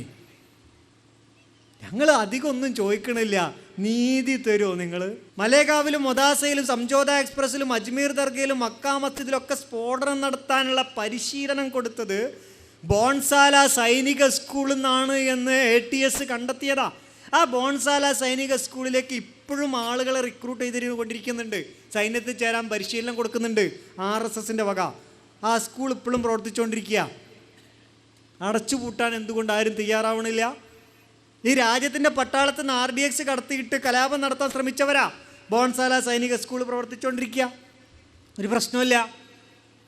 അതാ ഞങ്ങൾ പറയണത്, നീതി വേണം, തുല്യ നീതി വേണം. അപ്പോൾ വെള്ളാപ്പള്ളി നടേശൻ പറയണത് ഞങ്ങൾ മുസ്ലിം ലീഗിന് പകരം ഹിന്ദു ലീഗ് ഉണ്ടാക്കും, അങ്ങനെ ഹിന്ദുക്കളൊക്കെ ഒരുമിച്ച് നിൽക്കും. ഞങ്ങൾക്ക് വളരെ സന്തോഷമുള്ള ഒരു കാര്യമാണ് വെള്ളാപ്പള്ളി നടേശൻ പറഞ്ഞത്. നിങ്ങൾക്ക് പറ്റുമെങ്കിൽ ഹിന്ദു ലീഗ് ഉണ്ടാക്കണം. പറ്റുമെങ്കിൽ ഉണ്ടാക്കിയാൽ മതി, വെറുതെ വഷളാവാൻ നിൽക്കണ്ട. എല്ലാ ഹിന്ദുക്കളും ഒന്നാണ്, ആയിക്കോട്ടെ, ഞങ്ങൾക്ക് സന്തോഷമേ. ഈ രാജ്യത്തിലെ മുഴുവൻ ഹിന്ദുക്കളും ഒന്നാണ് എന്ന് പറയുക, എല്ലാ ഹിന്ദുക്കൾക്കും ഒരേ പരിഗണന കൊടുക്കുക.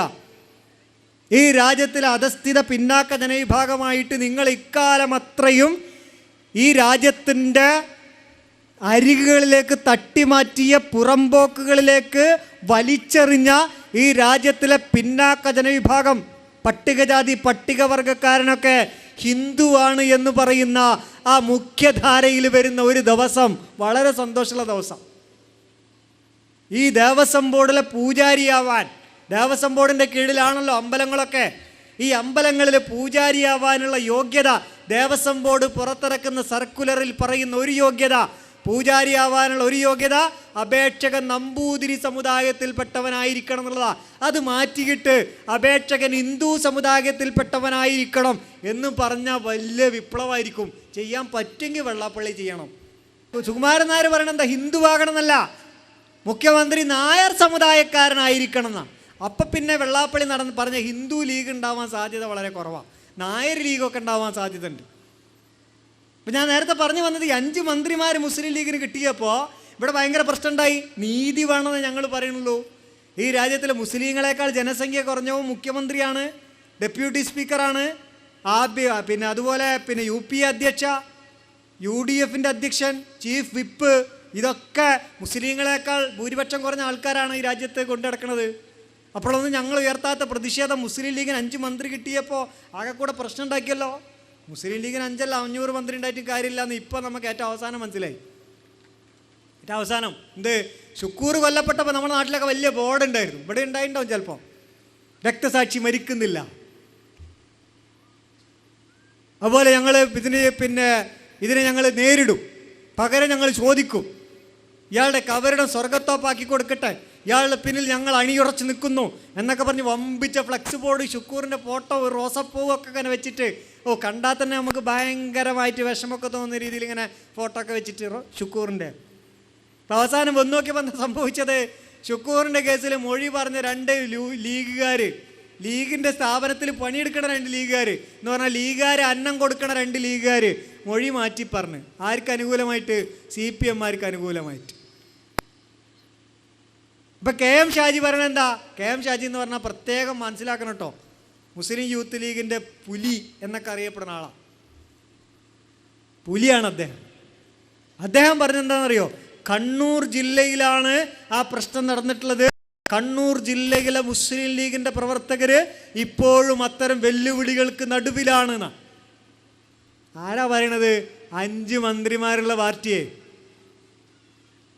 വിരൽ തുമ്പിൽ പോലീസ് സ്റ്റേഷനുകൾ കറക്കാൻ കഴിവുള്ള 5 മന്ത്രിമാർ, വെള്ള കാറിൽ, പതാക വെച്ച കാറിൽ തലങ്ങും വിലങ്ങും ചീറിപ്പായുന്ന ഇന്ത്യൻ യൂണിയൻ മുസ്ലിം ലീഗിൻ്റെ 5 മന്ത്രിമാർ കേരളത്തിൽ തെക്കും വടക്കും പാഞ്ഞുകൊണ്ടിരിക്കുമ്പോൾ പറയാ, കണ്ണൂർ ജില്ലയിൽ ഞങ്ങളുടെ പ്രവർത്തകർ ഭീഷണിയിലാണ്, പ്രിയപ്പെട്ട മുസ്ലിം ലീഗുകാരാ രാജിവെച്ച് പോപ്പുലർ ഫ്രണ്ടിലേക്ക് ചേർന്നോ, ഒന്നിനെയും പേടിക്കണ്ട.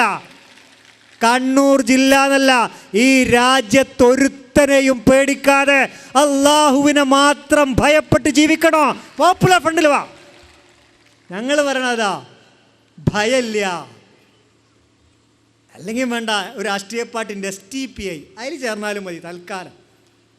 എന്നാലും ഉണ്ട് അവരുടെ മുദ്രാവാക്യം എന്താ, വിശപ്പിൽ നിന്ന് മോചനം, ഭയത്തിൽ നിന്ന് മോചനം. അതുകൊണ്ട് പേടിയുണ്ടെങ്കിൽ ബഹുമാനപ്പെട്ട ഷാജി സാഹിബിനെ ഞങ്ങൾ STPIയിലേക്ക് അതിൽ പോയി ചേർന്നോളൂ, ഞങ്ങൾ പോപ്പുലർ ഫ്രണ്ടിലേക്ക് ഞങ്ങൾ സ്വാഗതം ചെയ്യും. അങ്ങോട്ട് വരും, പേടിയുണ്ടെങ്കിൽ ഇതിൽ നിൽക്കാന്നല്ലേ. 5 മന്ത്രിമാരും പേടിച്ച് നിൽക്കുക. ആരെ പേടിച്ചിട്ട്, CPM പേടിച്ചിട്ടേ. MSF പറഞ്ഞെന്താ, പാവം MSF ഓലെ നേതാവാണല്ലോ മരിച്ചത്, ഷുക്കൂർ. MSFൻ്റെ നിയോജക മണ്ഡലം ട്രഷററായിരുന്നു, തളിപ്പറമ്പ് മണ്ഡലം ട്രഷററായിരുന്നു. അദ്ദേഹത്തെയാണ് 2 മണിക്കൂർ ചോദ്യം ചെയ്ത്. ആ കഥയിലേക്ക് ഞാൻ പോകുന്നില്ല, അത് പോയാൽ വടക്കാണ് കഥ. 2 മണിക്കൂർ ഒരു പ്രവർത്തകനെ ചോദ്യം ചെയ്യുക ഒരു വീട്ടിലിട്ടിട്ട്, എന്നിട്ട് 2 മണിക്കൂർ കഴിഞ്ഞിട്ട് ഇങ്ങനെ വരിവരിയായിട്ട് കൊണ്ടുപോവുക വയലിലേക്ക്, എന്നിട്ട് വയലിൻ്റെ നടുവിൽ നിന്നിട്ട് കുത്തിക്കൊല്ലുക. 5 മന്ത്രിമാരുള്ള പാർട്ടി, ആ പാർട്ടി അപ്പോഴും ഭരിക്കുന്നുണ്ട് കേരളത്തിലെ. തളിപ്പറമ്പ് പോലീസ് സ്റ്റേഷനിലേക്കൊന്ന് ഫോൺ ചെയ്യാൻ തോന്നിയില്ല. ഏതെങ്കിലും 4 ലീഗുകാരൊരു ജീപ്പ് വാടകയ്ക്ക് എടുത്തിട്ട് ഒന്ന് പോയി നോക്കിയാൽ അവിടെ നമ്മളെ പ്രവർത്തകനെ പിടിച്ചു വെച്ചിട്ടുണ്ടെന്ന് പോയി നോക്ക് എന്ന് പറഞ്ഞേക്കാൻ പറ്റാതെ ഫ്ലക്സ് ബോർഡ് അടിച്ചു വെക്കുക. അതിന് വലിയ ചിലവില്ലല്ലോ, 200 രൂപ എടുത്താൽ ഫ്ലക്സ് ബോർഡാവും, പൈസക്ക് വലിയ ചിലവില്ല. ലീഗാര വിചാരം ഇവിടെ എല്ലാ പ്രശ്നത്തിനും പരിഹാരം പൈസയാണ്. അതുകൊണ്ടാണ് ഷുക്കൂർ മരണപ്പെട്ടപ്പോൾ അദ്ദേഹത്തിൻ്റെ വീട്ടിൽ പണം പിരിച്ചു കൊടുത്തത് പാർട്ടി. അദ്ദേഹം, ഞങ്ങൾ പറയുന്നത് അദ്ദേഹത്തിനും വേണ്ട നീതിയാണ്, അത് കൊടുക്കാൻ നിങ്ങൾക്ക് പറ്റുമോ? ഒരു പാർട്ടി എന്ന നിലക്ക് ഷുക്കൂറിന് നീതി കൊടുക്കാൻ പറ്റുമോ? അയാൾക്ക് നീതി കിട്ടേണ്ടത് അദ്ദേഹത്തിൻ്റെ പ്രതികൾ ശിക്ഷിക്കപ്പെടുക എന്നുള്ളതാണ്. ഇനി അദ്ദേഹത്തോട് നിങ്ങൾക്ക് ചെയ്യാൻ പറ്റിയ നീതി അതാണ്. അദ്ദേഹത്തെ കൊന്നുകളഞ്ഞ പ്രതികളെ മുഴുവൻ ശിക്ഷിക്കുക. സ്വന്തം പ്രവർത്തകരെ സംരക്ഷിക്കാൻ, സ്വന്തം പ്രവർത്തകരെ ഭയത്തിൽ നിന്ന് രക്ഷിക്കാൻ പറ്റാത്തൊരു പാർട്ടി ഈ രാജ്യത്തിലെ മുസ്ലിം സമുദായത്തെ മുഴുവൻ സംരക്ഷിക്കും എന്ന് പറയുന്നതിൻ്റെ പേരാണ് പച്ച മലയാളത്തിൽ വിവരക്കേട് എന്നുള്ളത്. അത് പറയരുത്. അവിടെ ഞങ്ങൾ ആവശ്യപ്പെടുന്നത് നീതിയാണ്. ഈ രാജ്യത്തിലെ കൊല്ലപ്പെട്ടൊരു മനുഷ്യനോടുള്ള നീതി. മൂന്നാമത് ഞങ്ങൾ പറയുന്ന പ്രമേയം സുരക്ഷയാണ്. ഈ രാജ്യത്തിലെ ജനങ്ങൾക്കുള്ള സുരക്ഷ. മുസ്ലിം സമുദായത്തിൻ്റെ കാര്യം എടുക്കുക. ഗുജറാത്ത് കലാപം നടന്നു കഴിഞ്ഞിപ്പോൾ മഹാരാഷ്ട്രയിൽ ധൂലെ എന്ന് പറയുന്ന പ്രദേശത്ത് വൻ കലാപം നടന്നു. കലാപത്തിൻ്റെ ഏറ്റവും പുതിയ വീഡിയോ ഫൂട്ടേജുകൾ പുറത്തുവിടുമ്പോൾ പോലീസ് ഉദ്യോഗസ്ഥന്മാരടക്കം കലാപത്തിൽ പങ്കാളിയാവുന്നു. ഇവിടുത്തെ വാട്ടർ ടാങ്കുകളും പാർക്ക് ചെയ്തിരുന്ന വാഹനങ്ങളും മുഴുവൻ നശിപ്പിക്കുന്നത് പോലീസ് ഉദ്യോഗസ്ഥന്മാരാണ് എന്ന രീതിയിലുള്ള വീഡിയോകൾ പുറത്തു വന്നുകൊണ്ടിരിക്കുന്നു. ഗുജറാത്തിൽ പങ്കെടുത്തതുപോലെ തന്നെ പോലീസ് ഉദ്യോഗസ്ഥന്മാർ പങ്കെടുക്കുന്ന കലാപം മഹാരാഷ്ട്രയിലും സംഭവിക്കുന്നു. എന്ന് പറഞ്ഞാൽ ഈ രാജ്യത്തിലെ ഒന്നാമത്തെ ശത്രുവായിട്ട് രാഷ്ട്രീയ സ്വയം സേവക സംഘം അഥവാ RSS വീണ്ടും തലപൊക്കിയിരിക്കുന്നു.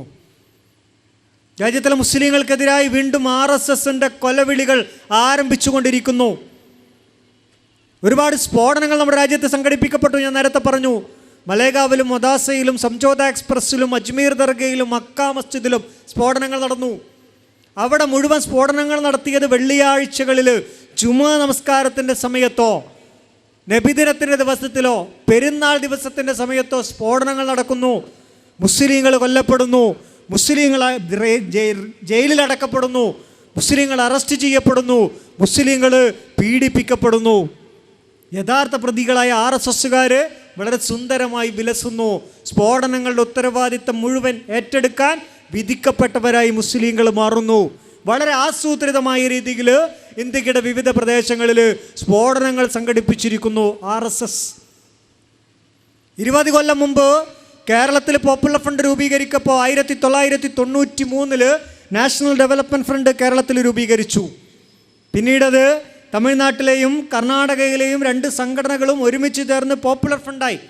പിന്നെ 23 സംസ്ഥാനങ്ങളിൽ അൽഹംദുലില്ലാ ഇപ്പോൾ പോപ്പുലർ ഫ്രണ്ട് ഓഫ് ഇന്ത്യ പ്രവർത്തിച്ചു കൊണ്ടിരിക്കുന്നു. അങ്ങനെ 1993 കേരളത്തിൽ പോപ്പുലർ ഫ്രണ്ടിൻ്റെ ആദ്യ രൂപമായ NDF ആരംഭിച്ചപ്പോൾ ഞങ്ങൾ ഈ രാജ്യത്തിലെ ജനങ്ങളോടും ഭരണകൂടത്തോടും പറഞ്ഞിരുന്ന ഒരു പ്രശ്നം, വളരെ അടിസ്ഥാനപരമായി ഈ രാജ്യത്തിൻ്റെ ഒന്നാമത്തെ പ്രശ്നം രാഷ്ട്രീയ സ്വയം സേവക സംഘം അഥവാ RSS ഉയർത്തുന്ന വെല്ലുവിളിയാണ് എന്ന് ഞങ്ങൾ 20 കൊല്ലം മുമ്പ് കേരളത്തിൻ്റെ മണ്ണെന്ന് പറഞ്ഞു. 20 കൊല്ലത്തിന് ഇപ്പുറം ഇപ്പം നമ്മുടെ ആഭ്യന്തരമന്ത്രി സുശീൽ കുമാർ ഷിൻഡെ അദ്ദേഹം പറയണത് എന്താ? ഈ രാജ്യത്തിലെ മുഴുവൻ സ്ഫോടനങ്ങളുടെയും ഉത്തരവാദികൾ രാഷ്ട്രീയ സ്വയം സേവക സംഘമാണ്. 20 വർഷത്തിനിപ്പുറം ഇപ്പോഴത്തെ ആഭ്യന്തര സെക്രട്ടറി RK സിംഗ് പറയുന്നു ഈ രാജ്യത്തിലെ മുഴുവൻ സ്ഫോടനങ്ങളുടെയും ഉത്തരവാദികൾ രാഷ്ട്രീയ സ്വയം സേവക സംഘമാണ്, RSS ആണ്. ഇന്ത്യ രാജ്യത്തിലെ വിദേശകാര്യമന്ത്രി സൽമാൻ ഖുർഷിദ് പറയുന്നു ഈ രാജ്യത്തിലെ മുഴുവൻ സ്ഫോടനങ്ങളുടെയും ഉത്തരവാദികൾ രാഷ്ട്രീയ സ്വയം സേവക സംഘമാണ്, RSS ആണ്. കോൺഗ്രസിൻ്റെ കേന്ദ്ര സമിതി അംഗം ദിഗ്വിജയ സിംഗ് പറയുന്നു ഇന്ത്യ രാജ്യത്തിലെ സ്ഫോടനങ്ങളുടെ ഉത്തരവാദികൾ രാഷ്ട്രീയ സ്വയം സേവക സംഘമാണ്. RSSൻ്റെയും BJPയുടെയും ക്യാമ്പുകൾ ഭീകരവാദ ക്യാമ്പുകളാണ് പറയുന്നത് കേന്ദ്ര ആഭ്യന്തരമന്ത്രി സുശീൽ കുമാർ ഷിൻഡെ 2013 പറയുമ്പോൾ 1993 കേരളത്തിൽ ഞങ്ങൾ പറഞ്ഞിട്ടുണ്ട് ഈ പ്രശ്നം RSS ആണ്. അന്ന് ഞങ്ങൾ കേരളത്തിലെ ജനങ്ങളോട് പറഞ്ഞത് RSSനെ പ്രതിരോധിക്കുക എന്നുള്ളത് നമ്മുടെ അടിസ്ഥാന വസ്തുതയാണ് എന്ന് ഞങ്ങൾ കേരളത്തിലെ ജനങ്ങളോട് പറഞ്ഞു. ഇപ്പോൾ ഇന്ത്യയിലെ ജനങ്ങളോട് പറഞ്ഞുകൊണ്ടിരിക്കുന്നു. കാരണം RSS എന്ന് പറയുന്നത് ഇന്ത്യ കണ്ട ഏറ്റവും വലിയ ഭീകരവാദ പ്രസ്ഥാനമാണ്. ഭീകരവാദം എന്ന് പറയുന്നതിൻ്റെ യോഗ്യതകൾ എന്തൊക്കെയാണോ അതൊക്കെയുള്ള ഒരു സംഘടനയാണ് രാഷ്ട്രീയ സ്വയം സേവക സംഘം. 1925 ഡോക്ടർ കേശവ് ബലിറാം ഹെഡ്ഗേവാർ നാഗ്പൂരിൽ രൂപം കൊടുത്ത രാഷ്ട്രീയ സ്വയം സേവക സംഘം 1925 മുതൽ ഇങ്ങോട്ടുള്ള 80 ചില്ലാൻ വർഷത്തെ ജീവിതം പരിശോധിക്കുമ്പോൾ നമുക്ക് മനസ്സിലാവും RSS ചെയ്തിട്ടുള്ള പ്രവർത്തനങ്ങൾ മുഴുവൻ ഈ രാജ്യത്തിൽ ഭീകരവാദത്തിൻ്റെ പ്രവർത്തനങ്ങളാണ്. മഹാത്മാഗാന്ധിയെ വധിച്ചത് 1948 നാഥുറാം വിനായക് ഗോഡ്സെ എന്ന് പറയുന്ന RSSകാരൻ. ഇപ്പോൾ RSSകാർ പറയുന്നത് നാഥുറാം വിനായക് ഗോഡ്സെ RSSൽ നിന്ന് പോയിരുന്നു, എന്നിട്ടാണ് അദ്ദേഹം മഹാത്മാഗാന്ധിയെ കൊന്നത് എന്ന. സ്വാമിനി പ്രജ്ഞാ സിംഗ് ഠാക്കൂർ സ്ഫോടനങ്ങൾക്ക് നേതൃത്വം കൊടുക്കുമ്പോൾ അദ്വാനി പറയുന്നത് സ്വാമിനി പ്രജ്ഞാ സിംഗ് ഠാക്കൂർ RSSകാരിയായിരുന്നു. പക്ഷെ RSS നിന്ന് പോയ ശേഷമാണ് സ്ഫോടനം നടത്തിയത് എന്ന് പറയുമ്പോൾ ഈ രാജ്യത്തിലെ മുഴുവൻ രാജ്യദ്രോഹ പ്രവർത്തനം നടത്തിയത് RSSൻ്റെ വിദ്യാഭ്യാസം കിട്ടി, RSS നിന്ന് പോയി എന്ന് RSSകാർ മാത്രം പറയുന്ന ചില ആളുകളാണ് ഈ രാജ്യത്തിലെ മുഴുവൻ രാജ്യദ്രോഹ പ്രവർത്തനങ്ങൾ നടത്തിയിട്ടുള്ളത്. ഗാന്ധിയെ വെടിവെച്ചു കൊന്നവർ RSSകാരാണ്. ഈ രാജ്യത്ത് സ്വാതന്ത്ര്യ സമരം നടക്കുമ്പോൾ അതിൽ പങ്കെടുക്കാതെ മാറി നിന്നവർ RSSകാരാണ്. ക്വിറ്റ് ഇന്ത്യ സമരത്തെ ഒറ്റിക്കൊടുത്തവർ വാജ്പേയി അടക്കമുള്ള ഈ രാജ്യത്തിൻ്റെ പ്രധാനമന്ത്രിയായിരുന്ന വാജ്പേയി അടക്കമുള്ള ആളുകളാണ് ക്വിറ്റ് ഇന്ത്യ സമരത്തെ ഒറ്റിക്കൊടുത്തത്. സ്വാതന്ത്ര്യ സമരത്തിൽ പങ്കെടുക്കുന്നവരുടെ പേര് വിവരങ്ങൾ മുഴുവൻ ഞാൻ തരാം എന്ന് പറഞ്ഞത് സ്വാതന്ത്ര്യ സമരത്തെ പിന്നിൽ നിന്ന് കുത്തിയ വീര സവർക്കർ എന്ന് RSSകാർ വാഴ്ത്തിപ്പാടുന്ന സവർക്കറാണ് ക്വിറ്റ് ഇന്ത്യ സമരത്തെ ഒറ്റിക്കൊടുത്ത, സ്വാതന്ത്ര്യ സമരത്തെ ഒറ്റിക്കൊടുത്ത മഹാത്മാഗാന്ധിയെ കൊന്ന കേസിലെ 7ാമത്തെ പ്രതി വീര സവർക്കർ. അയാൾ RSS അല്ല എന്ന് ഇന്ന് വരെ RSSകാർ പറഞ്ഞിട്ടില്ല. 7ാം പ്രതി വീര സവർക്കറാണ്. സവർക്കർ വിനായക് ദാമോദർ സവർക്കർ. അയാളാണ് RSSൻ്റെ ബുദ്ധി കേന്ദ്രങ്ങളിലൊന്ന്. ഈ രാജ്യത്തിലെ തീവ്രവാദ പ്രവർത്തനങ്ങൾ 92 ഡിസംബർ 6 ബാബരി മസ്ജിദ് എന്ന് പറയുന്ന പള്ളി തച്ചു തകർത്ത് തരിപ്പണമാക്കി അവിടെ താൽക്കാലിക ക്ഷേത്രം കെട്ടിപ്പൊന്തിച്ചത് രാഷ്ട്രീയ സ്വയം സേവക സംഘം അഥവാ RSS എന്ന് പറയുന്ന ഈ രാജ്യത്തിലെ ഏറ്റവും വലിയ ഭീകരവാദ പ്രസ്ഥാനമാണ്. ഗുജറാത്ത് അടക്കമുള്ള ആയിരക്കണക്കിന് കലാപങ്ങൾ ഈ രാജ്യത്ത് നടത്തിയത് രാഷ്ട്രീയ സ്വയം സേവക സംഘം അഥവാ RSS ആണ്. ബഗൽപൂരിൽ, ജബൽപൂരിൽ, മീററ്റിൽ, അലിഗഡിൽ, സൂററ്റിൽ ഒരുപാട് പ്രദേശങ്ങളിൽ കലാപം നടത്തിയത് രാഷ്ട്രീയ സ്വയം സേവക സംഘമാണ്, RSS ആണ്. മറുഭാഗത്ത് ക്രിസ്ത്യാനികളെ കൊന്നുകളഞ്ഞത്, ക്രിസ്തീയ പാതിരിമാരെ ചുട്ടുകൊന്നതിൻ്റെ ചരിത്രം RSSനുണ്ട്. ഗ്രഹാം സ്റ്റെയിൻസും അദ്ദേഹത്തിൻ്റെ 2 മക്കള് ഫിലിപ്പിനെയും തിമോത്തിയെയും ജീപ്പിലിട്ട് ചുട്ടുകൊന്നവർ RSSകാരാണ്. കന്യാസ്ത്രീകളെ ഒറീസയിൽ മാനഭംഗം ചെയ്ത് കൊന്നുകളഞ്ഞത് RSSകാരാണ്. കാസർകോട്ടെ കന്യാമഠങ്ങൾ അടിച്ചു തകർത്തത് RSSകാരാണ്. കേരളത്തിൽ കണ്ണൂരിലും തലശ്ശേരിയിലും തൃശ്ശൂരിലും കൊടുങ്ങല്ലൂരിലും CPMകാരെ കുത്തി മലർത്തിയതിന് ചരിത്രം പറയാനുള്ള സംഘടന RSS ആണ്. ഈ രാജ്യത്തിൽ തീവ്രവാദത്തിൻ്റെ, ഭീകരവാദത്തിൻ്റെ ഏതൊക്കെ നിർവചനങ്ങളുണ്ടോ, ഏതൊക്കെ അളവുകോലുണ്ടോ, ആ അളവുകോലുകൾ മുഴുവൻ കൊണ്ടളന്നാലും ഒരൊറ്റ പ്രസ്ഥാനത്തെ തീവ്രവാദത്തിൻ്റെ, ഭീകരവാദത്തിൻ്റെ പട്ടികയിൽ പെടുത്താൻ പറ്റുമെങ്കിൽ അത് രാഷ്ട്രീയ സ്വയം സേവക സംഘമാണ്, RSS ആണ്.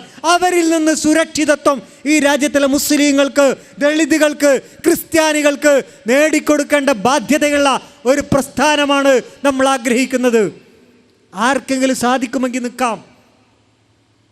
കേരളത്തിൻ്റെ ഇട്ടാവട്ടത്ത് പ്രവർത്തിക്കുന്ന കമ്മ്യൂണിസ്റ്റ് പാർട്ടി എന്ന് പറയുന്ന ഒരു പ്രസ്ഥാനം, അല്ലെങ്കിൽ കേരളത്തിൻ്റെ തൊട്ടപ്പുറത്ത് 2-3 സംസ്ഥാനങ്ങളിൽ മാത്രം വിത്ത് വിതച്ചിട്ടുള്ള കമ്മ്യൂണിസ്റ്റ് പ്രസ്ഥാനത്തിൻ്റെ ഭീഷണികൾക്ക് മുന്നിൽ മൊഴിമാറ്റി പറഞ്ഞ് മുട്ടുപറയ്ക്കുന്ന ഒരു പ്രസ്ഥാനത്തിൻ്റെ നേതാക്കന്മാർക്ക് ഇന്ത്യ രാജ്യത്തിലെ മുസ്ലിങ്ങളെ RSSൽ നിന്ന് രക്ഷപ്പെടുത്താൻ പറ്റും എന്ന് നമുക്ക് വിശ്വസിക്കാൻ സാധിക്കുമോ? CPMൻ്റെ കയ്യിൽ നിന്ന് തങ്ങളുടെ പ്രവർത്തകരെ തങ്ങൾക്ക് 5 മന്ത്രിമാരുള്ള ഒരു സംസ്ഥാനത്തിന് രക്ഷപ്പെടുത്താൻ പറ്റാത്തവർ, പിന്നെ പട്ടാമ്പി പാലത്തിൻ്റെ അപ്പുറത്തേക്ക് മുസ്ലിങ്ങളെ രക്ഷിക്കുമെന്ന് പറഞ്ഞാൽ അത് വിശ്വസിക്കാൻ പ്രയാസമുണ്ട്. എങ്ങനെ നമ്മൾ വിശ്വസിക്കുക? പിന്നെ ആരെയാണ് നമ്മൾ ആശ്രയിക്കുക? ഈ RSSൽ നിന്ന് ഇത്രയും ഭീകരവാദ പ്രവർത്തനങ്ങൾ നടത്തിയ രാഷ്ട്രീയ സ്വയം സേവക സംഘം, ഇന്ത്യയിലെ RSSും BJPയും നടത്തുന്ന ക്യാമ്പുകൾ ഭീകരവാദ ക്യാമ്പുകളാണ് എന്ന് സുശീൽ കുമാർ ഷിൻഡെ പറയുമ്പോൾ അദ്ദേഹത്തിൻ്റെ ആ വാക്ക് മാത്രം നമ്മൾ മുഖവിലക്കെടുക്കുക. ആ വാക്ക് മാത്രം നമ്മൾ മുഖവിലക്കെടുത്താൽ ആ ഭീകരവാദ ക്യാമ്പുകളിൽ പരിശീലിപ്പിക്കപ്പെടുന്ന അധ്യായങ്ങളിൽ നിന്ന് ഈ സമുദായത്തെ മാറോട് ചേർത്ത് ആശ്വസിപ്പിക്കാൻ ആർക്കാണ് കേരളത്തിൽ സാധിക്കുക? ആരുണ്ട് തയ്യാർ? ഏത് മുസ്ലിം സംഘടനയുണ്ട് തയ്യാർ? ഏത് ജനാധിപത്യ പ്രസ്ഥാനമുണ്ട് ഞങ്ങൾ സംരക്ഷിക്കുമെന്ന് പറയാൻ തൻ്റെ ഇടമുള്ള ഏത് ജനാധിപത്യ പ്രസ്ഥാനമുണ്ട് ഇന്ത്യ രാജ്യത്ത്? ഒരൊറ്റ പ്രസ്ഥാനമേ, മുസ്ലിം സമുദായമേ നിങ്ങളെ ഞങ്ങൾ സംരക്ഷിക്കൂ എന്ന് പറഞ്ഞിട്ടുള്ളൂ. അത് പോപ്പുലർ ഫ്രണ്ട് ഓഫ് ഇന്ത്യയാണ്. RSSനെ ഞങ്ങൾ പ്രതിരോധിക്കുമെന്ന് പറഞ്ഞപ്പോൾ ചൊറിയുന്ന ചില ആളുകൾ, അത് ഇപ്പോൾ നമ്മുടെ കേരളത്തിലെ മതേതരന്മാർ ഭരിക്കണ കേരളത്തിലുണ്ടെന്നാണ് മനസ്സിലായത്. ഞങ്ങൾ ഒരുപാട് വേദനകളുടെ, ഒരുപാട് നെടുവീർപ്പുകളുടെ പേരാണ് പോപ്പുലർ ഫ്രണ്ട് ഓഫ് ഇന്ത്യ. ഒരുപാട് വേദനകളുടെ, കണ്ണീരിൻ്റെ, നെടുവീർപ്പിൻ്റെ ശബ്ദമാണ് പോപ്പുലർ ഫ്രണ്ട് ഓഫ് ഇന്ത്യ.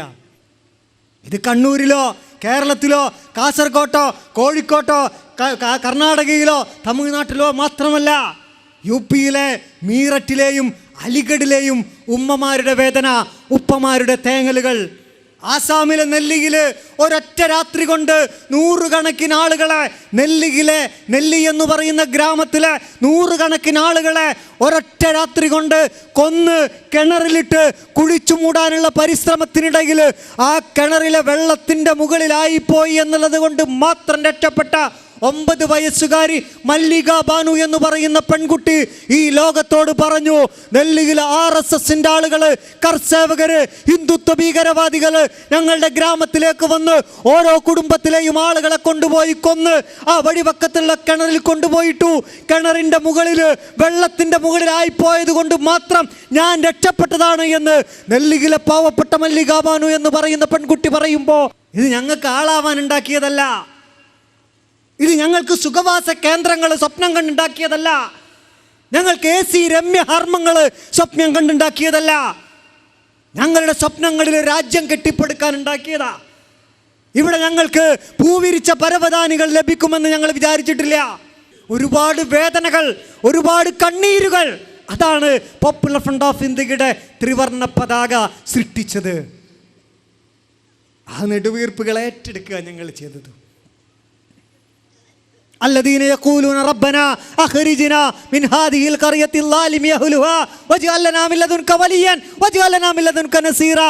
പടച്ചവനെ, ഒരു സഹായിയെയോ രക്ഷകനെയോ അയച്ചുകൊണ്ട തമ്പുരാനെ, അല്ലെങ്കിൽ ഞങ്ങളെ ഈ നാട്ടിൽ നിന്നൊന്ന് രക്ഷിക്കു തമ്പുരാനെ എന്ന് പറഞ്ഞ് കരഞ്ഞ് നിലവിളിച്ച് നെടുവീർപ്പയച്ച ഈ രാജ്യത്തിലെ, ഇന്ത്യ രാജ്യത്തിലെ ആയിരക്കണക്കിന് ലക്ഷക്കണക്കിന് വരുന്ന സ്ത്രീ പുരുഷന്മാരുടെ, കുട്ടികളുടെ, വൃദ്ധന്മാരുടെ നെടുവീർപ്പുകളുടെ, തേങ്ങലുകളുടെ, കരച്ചിലിൻ്റെ, കണ്ണീർ കണങ്ങളുടെ സൃഷ്ടിയാണ് പോപ്പുലർ ഫ്രണ്ട് ഓഫ് ഇന്ത്യ. ഇതിനെ ഒരു ദിവസം കൊണ്ട് നിങ്ങൾക്ക് ഇല്ലാതാക്കാനാവില്ല. എന്ന് ഈ കണ്ണീരുകൾ അവസാനിക്കുന്നുവോ, എന്ന് ഈ തേങ്ങലുകൾ അവസാനിക്കുന്നുവോ, എന്ന് ഈ നെടുവീർപ്പുകൾ അവസാനിക്കുന്നുവോ, അന്ന് ഞങ്ങളില്ലാതെയാകും. അത് മാത്രമാണ് ഞങ്ങളുടെ ലക്ഷ്യം. നിങ്ങൾക്കത് തരാൻ പറ്റുമോ? അടിച്ചമർത്തിയിട്ട് ഇതിനില്ലാതാക്കാൻ നോക്കരുത്. ഈ കണ്ണീരുകളൊപ്പി, ഈ തേങ്ങലുകൾ അകറ്റി, ഈ നെടുവീർപ്പുകളെ ആശ്വസിപ്പിച്ച് ഈ രാജ്യത്തെ മുസ്ലിങ്ങൾക്ക് സുരക്ഷിതത്വം നൽകാൻ നിങ്ങൾക്കെന്ന് സാധിക്കുന്നുവോ അന്ന് വരെ ഞങ്ങൾ ഇവിടെ ഉണ്ടാകും ഇൻഷാ അല്ലാഹ്. അഫ്സൽ ഗുരുവിനെ തൂക്കിക്കൊന്നു. തൂക്കിക്കൊല്ലേണ്ട ആളാണെങ്കിൽ തൂക്കിക്കൊല്ലണം, ഞങ്ങൾക്കൊരു എതിരഭിപ്രായമില്ല. പക്ഷേ നമ്മുടെ രാജ്യത്തൊരു പൗരനാണ് അഫ്സൽ ഗുരു, പാകിസ്ഥാൻകാരൊന്നുമില്ല. അജ്മൽ കസബിൻ്റെ കാര്യം ഞങ്ങൾ പറയണില്ല. അഫ്സൽ ഗുരു രാജ്യത്തിലെ ഒരു പൗരനാണ്. അയാളെ കൊല്ലാൻ പോകുമ്പോൾ അയാളുടെ വീട്ടുകാരോടൊന്ന് പറയണം, ഇതാ നിങ്ങളെ ഭർത്താവിനെ കൊല്ലാൻ പോവാണെന്ന്. രാജ്യത്ത് എത്ര ക്രൂരനായിരുന്നാലും ചെയ്യുന്നൊരു സംഗതിയാണ്. കൊല്ലാൻ പോകുമ്പോൾ വീട്ടുകാരെ അറിയിച്ചില്ല, സ്പീഡ് പോസ്റ്റിൽ അയച്ചു. ഞാൻ നേരത്തെ പറഞ്ഞില്ലേ, പോപ്പുലർ ഫ്രണ്ടിൻ്റെ പ്രകടനം എങ്ങനെ നടത്തണം എന്നുള്ള വാറോല 15-ാം തീയതി ഹോം സെക്രട്ടറി ഇറക്കിയിട്ട് 16-ാം തീയതി ആകുമ്പോഴേക്കും നമ്മുടെ കേരളത്തിലെ എല്ലാ കളക്ടർമാർക്കും പോലീസ് സൂപ്രണ്ടുമാർക്കും കിട്ടിയ ഒരു രാജ്യത്ത് അഫ്സൽ ഗുരുവിനെ കൊല്ലാൻ പോകുകയാണെന്നുള്ള അറിയിപ്പ് കിട്ടുന്നത് 3 ദിവസം കഴിഞ്ഞിട്ടാണ്. അപ്പം മനസ്സിലാക്കാമല്ലോ, പറ്റാഞ്ഞിട്ടല്ല, അറിയിക്കില്ല എന്ന് വാശിയാണ്. അദ്ദേഹത്തിൻ്റെ വിധിന്യായത്തിൽ എന്താ പറയുന്നത്? അയാൾ തീവ്രവാദത്തിൽ സംഘടനയിൽ പ്രവർത്തിച്ചു എന്നുള്ളതിനോ പാർലമെൻറ്റ് ആക്രമണത്തിന് ഗൂഢാലോചന നടത്തി എന്നുള്ളതിനോ ഒരു തെളിവും കോടതി മുമ്പാകെ ഇല്ല. പക്ഷേ ജനങ്ങളുടെ വികാരത്തെ ശമിപ്പിക്കാൻ അയാളെ തൂക്കിക്കൊന്നേ പറ്റൂ. അങ്ങനെ തൂക്കിക്കൊന്നു. സോണി സോറി എന്ന് പറയുന്ന ആദിവാസികൾക്കിടയിൽ പ്രവർത്തിച്ച വനിത, അവളെ മെഡിക്കൽ പരിശോധനയ്ക്ക് വിധേയാക്കിയപ്പോൾ അവരുടെ സ്വകാര്യ ഭാഗങ്ങളിൽ നിന്ന് കല്ലിൻ്റെ കഷ്ണങ്ങൾ വരെ കണ്ടെടുക്കാൻ പോലീസ് സ്റ്റേഷനിൽ അവൾക്കേറ്റ മർദ്ദനത്തിൻ്റെ ഫലമായിട്ട്. നമ്മൾ ആലോചിക്കണം, ഡൽഹിയിലെ പെൺകുട്ടിയൊക്കെ വേണ്ടി നിലവിളിക്കുന്ന ഫെമിനിസ്റ്റുകൾ, തമ്പുരാക്കന്മാർ ആലോചിക്കണം. നല്ലതാ, സോറി എന്നുള്ള പേര് കേട്ടിട്ടില്ല. അവരുടെ സ്വകാര്യ ഭാഗങ്ങളിൽ നിന്ന് കല്ലിൻ്റെ കഷ്ണങ്ങൾ, എവിടുന്ന അവളുടെ കല്ലിൻ്റെ കഷ്ണങ്ങൾ വന്നത്? പോലീസ് സ്റ്റേഷനിൽ കൊണ്ടുപോയി പീഡിപ്പിച്ചിട്ട്.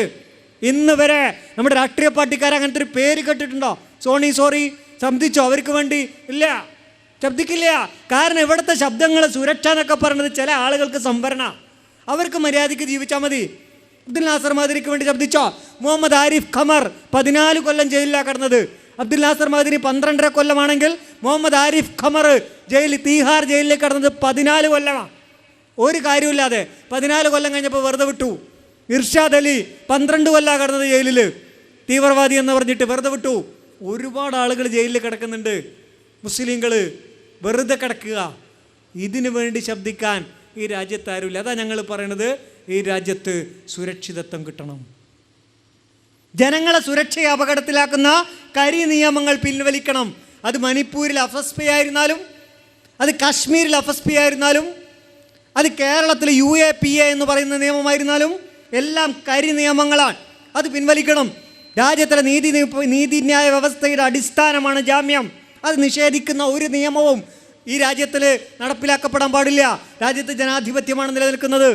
ഞങ്ങളുടെ സഹോദരന്മാർ ഒരുപാട് പേര് ഇപ്പോഴും മൂവാറ്റുപുഴ എന്ന് പറയുന്ന പ്രാദേശിക പ്രദേശത്തുണ്ടായ ഒരു സംഭവത്തിൻ്റെ പേരിൽ ഒരു അധ്യാപകൻ്റെ കൈക്ക് മുറിയേറ്റ ഒരു സംഭവം നമ്മൾ പത്രങ്ങളിലൂടെ വായിച്ചിട്ടുണ്ടാവും.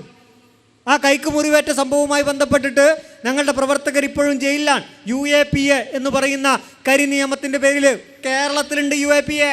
KK ഷാഹിന എന്ന് പറയുന്ന പെൺകുട്ടി, മാധ്യമപ്രവർത്തക, തെഹൽക്കയുടെ ലേഖിക, അബ്ദുൽ നാസർ മഅ്ദനിയുടെ കേസിലെ സാക്ഷികളെ കണ്ട് സംസാരിച്ചു എന്നുള്ള കുറ്റമാണ് ചെയ്തത്. ഇപ്പോൾ കർണാടക ഗവൺമെൻറ് പോലീസ് കേസെടുത്തിരിക്കുക UAPA പ്രകാരം. ഇപ്പോൾ അടുത്ത് തന്നെ ഷാഹിന ജയിലിലാവും.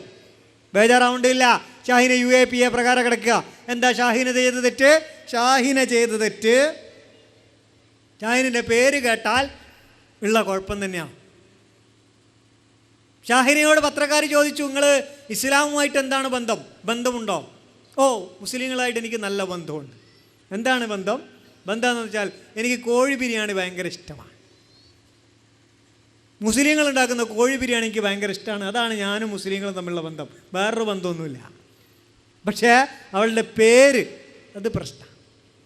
ഒരു പേര് നിങ്ങളുടെ ഭാവി നിർണ്ണയിക്കാൻ, നിങ്ങളുടെ പേര് തീരുമാനമെടുക്കാൻ, നിങ്ങളുടെ ഭാവി മുഴുവൻ ആ പേര് പറയുന്നതോടുകൂടി അടഞ്ഞു പോവാൻ.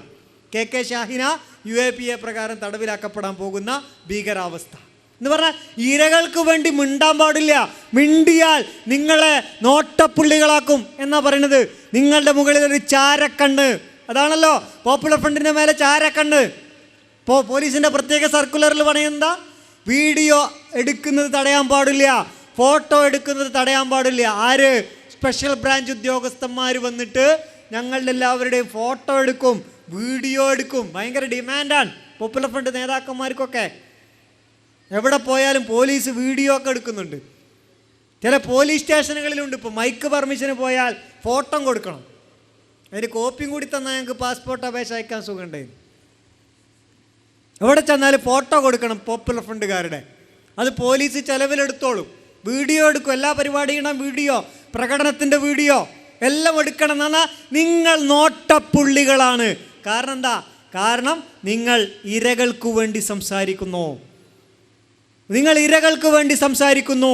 ഞങ്ങൾ രാജ്യത്തിനെതിരല്ല സംസാരിക്കുന്നത്, ഞങ്ങൾ ഭരണകൂടത്തിൻ്റെ ചെയ്തികൾക്കെതിരാണ് സംസാരിക്കുന്നത്. അത് രാജ്യത്തിനെതിരല്ല. ഭരണകൂടത്തിന് നെറികേടുകളെ വിമർശിക്കുക എന്നുള്ളത് രാജ്യദ്രോഹമല്ല. പക്ഷെ ഇവർ പറയണത് അങ്ങനെയാണ്, രാജ്യം ചെയ്യുന്നതിനെതിരെ മിണ്ടാൻ പാടില്ല എന്നാണ്. അതെങ്ങനെ മിണ്ടാതിരിക്കുക? ജനാധിപത്യമല്ല ഇവിടെ. അത് ഇരകൾക്ക് വേണ്ടി മിണ്ടാൻ പാടില്ല. FSP, അബ്ദുൽ നാസർ മഅ്ദനി, ഷാഹിന, ഇങ്ങനെ ഒരുപാട്. ഭീമാപ്പള്ളിയിൽ 6 വെടിവെച്ച് കൊന്നത് നമുക്കറിയാലോ. ഡിസംബർ 6 ബാബരി മസ്ജിദ് തകർത്തത്, ഏറ്റുമുട്ടൽ എന്ന പേരിൽ ഒരുപാട് പേരെ കൊന്നൊടുക്കിയത്. കേരളത്തിൽ പോലും കണ്ണൂരിൽ നിന്ന് 4 പേര് കാശ്മീരിൽ പോയി വെടിയേറ്റു മരിച്ചു. നിലമ്പൂർ കാട്ടിൽ മുജീബ് റഹ്മാനും ഖൈറുന്നിസയും വെടിയേറ്റു മരിച്ചു. അങ്ങനെ തുടങ്ങിയിട്ട് ഒരുപാട് ഏറ്റുമുട്ടൽ കൊലകളുടെ കഥ. ഇങ്ങനെയുള്ള ഈ കഥകൾ മുഴുവൻ പറയുമ്പോഴും ഞങ്ങൾ പറയുന്നത്, ഇതിലൂടെയൊക്കെ നിങ്ങൾ ചെയ്യുന്നത്, ഗവൺമെൻറ് ചെയ്യുന്നത് ഇവിടുത്തെ ജനങ്ങളോടുള്ള യുദ്ധപ്രഖ്യാപനമാണ്. ഞങ്ങൾ ഈ രാജ്യത്തുള്ളവരാണ്. ഞങ്ങളോട് നിങ്ങൾ എന്തിനാണ് യുദ്ധം ചെയ്യുന്നത്? ഞങ്ങളോട് നിങ്ങൾ എന്തിനാണ് യുദ്ധപ്രഖ്യാപനം നടത്തുന്നത്? ഞങ്ങളെ സംബന്ധിച്ചിടത്തോളം ഞങ്ങൾ ചില സംഗതികൾ ഈ രാജ്യത്തിൽ പറഞ്ഞുകൊണ്ടേയിരിക്കും. അത് മാത്രമല്ല, പറഞ്ഞുകൊണ്ടിരിക്കുക മാത്രമല്ല ഞങ്ങൾ ചെയ്യുക, ഈ രാജ്യത്തിലെ ജനങ്ങളുടെ അവകാശങ്ങൾക്ക് വേണ്ടി ശബ്ദിച്ചു കൊണ്ടിരിക്കും.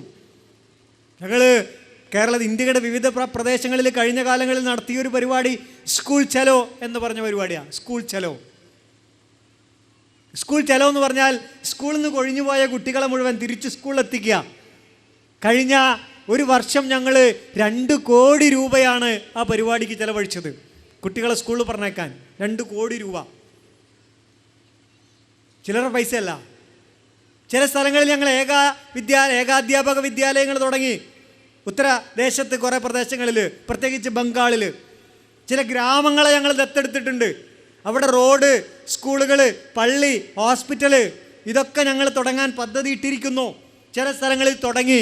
ആസാമിൽ ഞങ്ങൾ റിലീഫ് നടത്താൻ വേണ്ടി കേരളത്തിൻ്റെ പള്ളികളിൽ കഴിഞ്ഞ പെരുന്നാളിന് ഒരു ബക്കറ്റ് കുലുക്കി 10 മിനിറ്റ് കേരളത്തിലെ ജനങ്ങൾ ഞങ്ങൾക്ക് തന്നത് 62 ലക്ഷം രൂപയാണ്. ഞങ്ങളിലുള്ള വിശ്വാസം കൊണ്ട് ആ പണി ഞങ്ങൾ അവിടെ എടുത്തുകൊണ്ടിരിക്കുന്നു. സുനാമി വരുമ്പോൾ ഞങ്ങളുടെ പ്രവർത്തകർ ഓടിയെത്തുന്നു. ഞങ്ങൾ അവിടെ കഴിയുന്ന രീതിയിൽ പ്രവർത്തനങ്ങൾ നടത്തിക്കൊണ്ടിരിക്കുന്നു. ബംഗാളിലും ഡൽഹിയിലും പാവപ്പെട്ട ആളുകൾക്ക് സൈക്കിൾ റിക്ഷ വാങ്ങിക്കൊടുക്കുന്നു. അവർക്ക് ചെറിയ ചെറിയ കൈത്തൊഴിലുകൾ പഠിപ്പിച്ചു കൊടുത്തുകൊണ്ടിരിക്കുന്നു. ഞങ്ങളുടെ പ്രവർത്തകർ സ്ത്രീധനത്തിനെതിരെ പ്രതിജ്ഞ ചെയ്തിരിക്കുന്നു. കേരളത്തിലെ മുസ്ലിം സംഘടനകൾക്ക് വേണമെങ്കിലാവാം, സ്ത്രീധനം വാങ്ങില്ല എന്ന് ഞങ്ങളുടെ പ്രവർത്തകർ പ്രതിജ്ഞ ചെയ്തിരിക്കുകയാണ്. വാങ്ങുന്ന ആൾക്കാരുണ്ടെങ്കിൽ സംഘടനയിൽ ഉണ്ടാകില്ല. അത് ഞങ്ങളുടെ പ്രഖ്യാപനമാണ്. അത് ഞങ്ങൾ തീരുമാനിച്ചിട്ടുള്ളതുമാണ്. സ്ത്രീധനത്തിനെതിരെ കേരളത്തിൽ നിശബ്ദ വിപ്ലവം ഇതൊക്കെ നടത്തിക്കൊണ്ടാണ് പോപ്പുലർ ഫ്രണ്ട് മുന്നോട്ട് പോയിക്കൊണ്ടിരിക്കുന്നത്.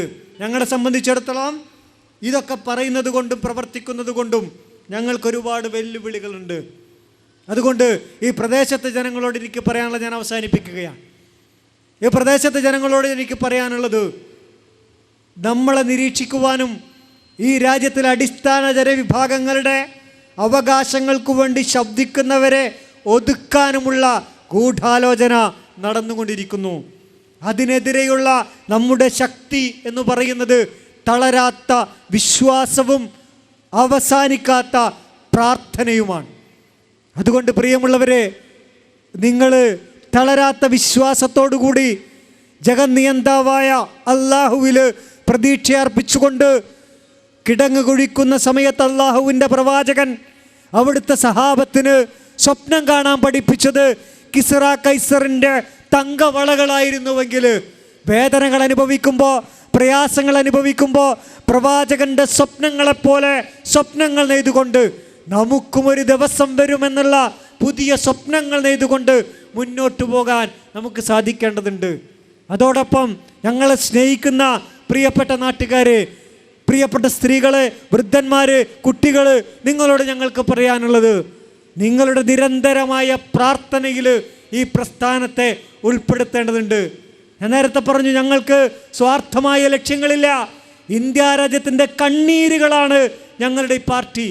അതുകൊണ്ട് ആ കണ്ണീര് തീരുന്നിടം വരെ നിങ്ങളുടെ പ്രാർത്ഥനകൾ, നിങ്ങളുടെ രാത്രിയുടെ അന്ത്യയാമങ്ങളിൽ നിസ്കാരപ്പായകൾ നനഞ്ഞു കുതിർന്നുകൊണ്ട് നിങ്ങൾ റബ്ബിനോട് കൈനീട്ടി ഇരക്കുന്ന ആ പ്രാർത്ഥനയിൽ പോപ്പുലർ ഫ്രണ്ട് ഓഫ് ഇന്ത്യ എന്ന് പറയുന്ന ഈ സംഘടനയെ കൂടി ഉൾപ്പെടുത്തുക.